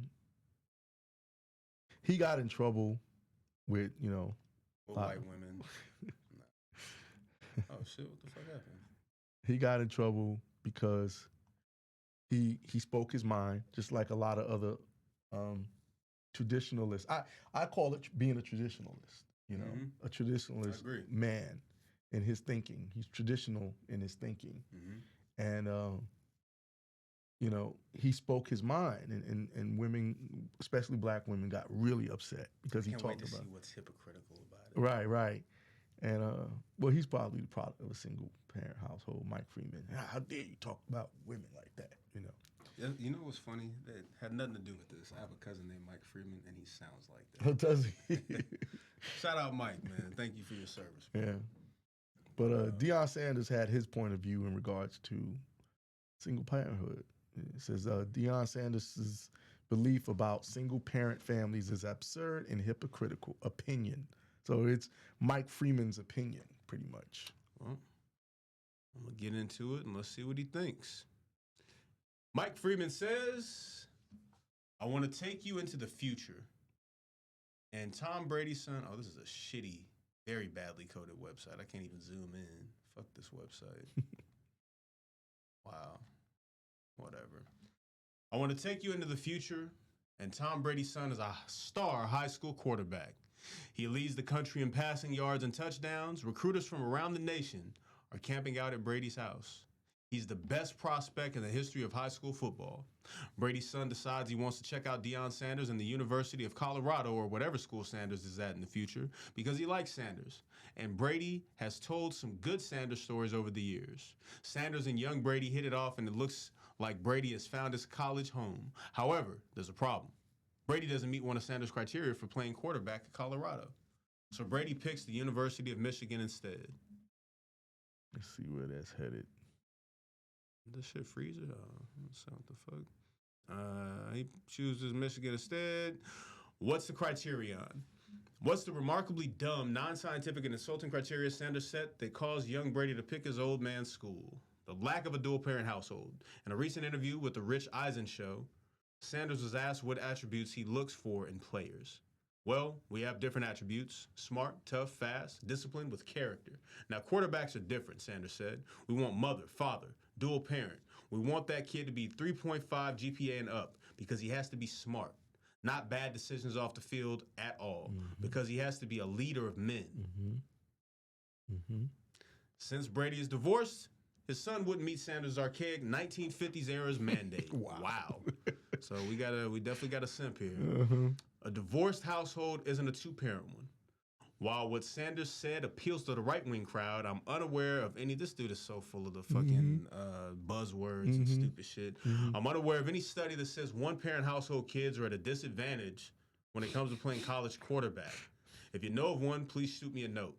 Also, what if a parent died when a kid was young? What if a parent left before the kid even knew the father or mother? There's a certain sense of, grossness about setting this type of artificial social construct. This is not a social construct. It's coaching. It's football. Calm down. You know, you're getting your white woman panties in a bunch, brother.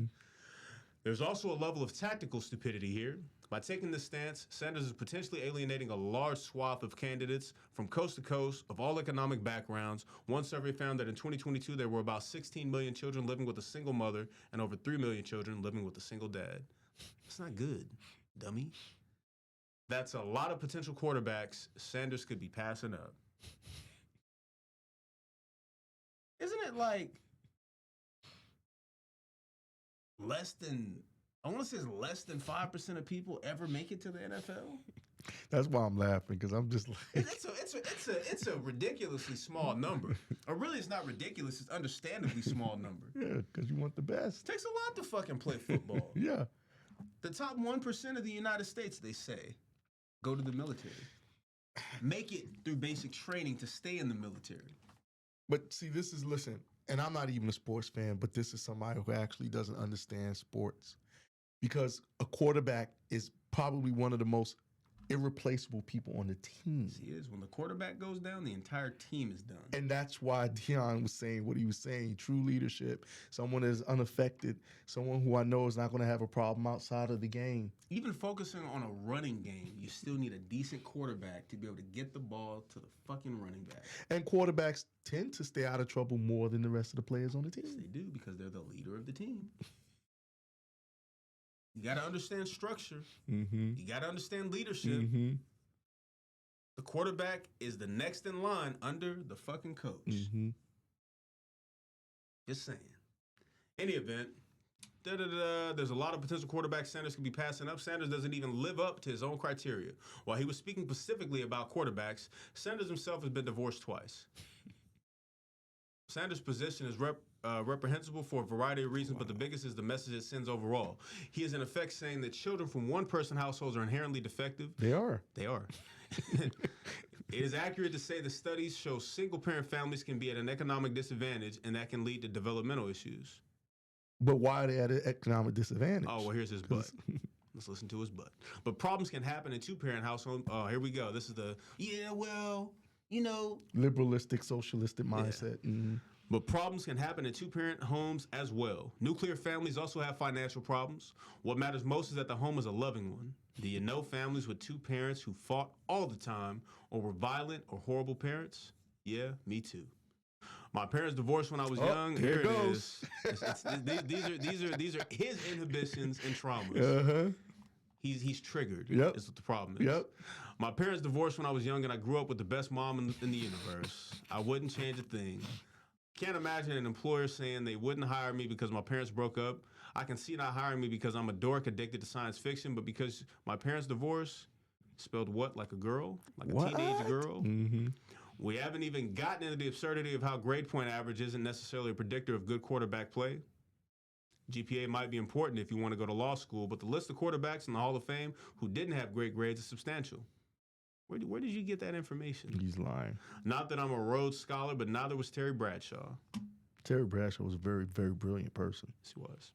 I mostly supported Sanders because I think he did good things. I think he did good things at Jackson State. This, however, is absurd. There's still time to change your policies, Deion. Brady's son is watching. Wow. Yeah, it comes full circle. We start to see these people's told on opinions. himself. Yeah. You know what I'm saying? Look at And this nigga. he mentions nothing about his own dad. So, he's a race inequality editor. Inequality. Race and inequality editor. That's not even a real position. Nigga. Yeah, it's a constructed. You made that up. Yeah, you made it up. Listen, man. Yeah, that's a good one to end it off on. Yeah, it is. Because I'm about to say, listen. And this, you know what? I know exactly where to take it because I fucked it up the other night on Thursday. Last Thursday. Mm-hmm. My sensei's sensei, Steve Armstrong. I told the anecdote about, how my sensei ended up in prison and he, his sensei, Steve Armstrong, visited him every weekend. One of the things that he was telling him during that time said there's 3 ways that a young man gets disciplined. Either from the streets, Mm-hmm. he goes to prison, or the military. Steve Armstrong was an ex-Marine. Mm-hmm. Mm-hmm. He said, my contribution to this world is to add a 4th way. Mm-hmm. And that 4th way, and when he says discipline, he doesn't just mean the discipline you get from your parents, but like the rude awakening, the reality of this life. His purpose was to add martial arts to that list. Mm-hmm. To give young men another option. Mm-hmm. Not to end up dead. Not to end up stuck in prison. Mm-hmm. And that's a type of structure. You don't want prison to be the option that you choose. You don't want to be a 20-something-year-old young man, 30-something-year-old young man, and you never got that rude awakening that says, this is your reality. This is where it's time for you to be a man. You're charged with it now. Mm-hmm. For sure. And that's what we're dealing with. Guys like the writer, not understanding, Deion Sanders wasn't saying anything that coaches haven't been doing and saying forever. Because if you notice, even at the middle school level. If you notice, he didn't say what I believe, he said what we asked for. I don't think people realize that. Remember, we're not a definitive society anymore. We're not using these words properly. You and I do, but we as a whole, these people, not using these words right. Our brothers and sisters, man. I didn't miss our mark, but I want you guys to know that it's important. Young men must have a criteria to live by. We're built for rejection because that says, okay, I need to go try again. I need to better myself. Yeah, of course. I have to do something else because failure is not an option. Rejection is not equal to failure. So whatever the hell it is that Mike Freeman wrote about, for those of you out there listening and championing guys like him, I advise that you seek guidance elsewhere. A young man has to face critique. He has to face unfair criteria. And really, the criteria is not all that unfair.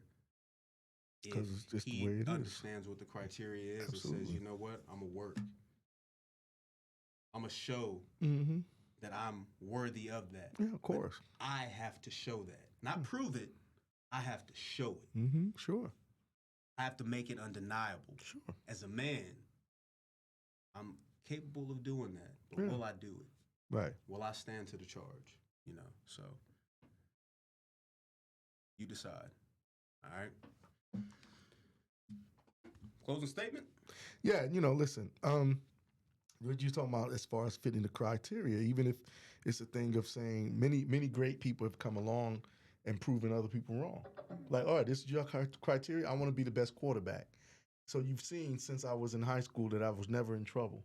Right. You've seen that I've kept my great GPA up. I'm proving you wrong, Deion. How about that? Bring that, because that's what every man that's ever made a difference in this world did. Yep. Went against the norm, improving himself by going against the norm. Yep.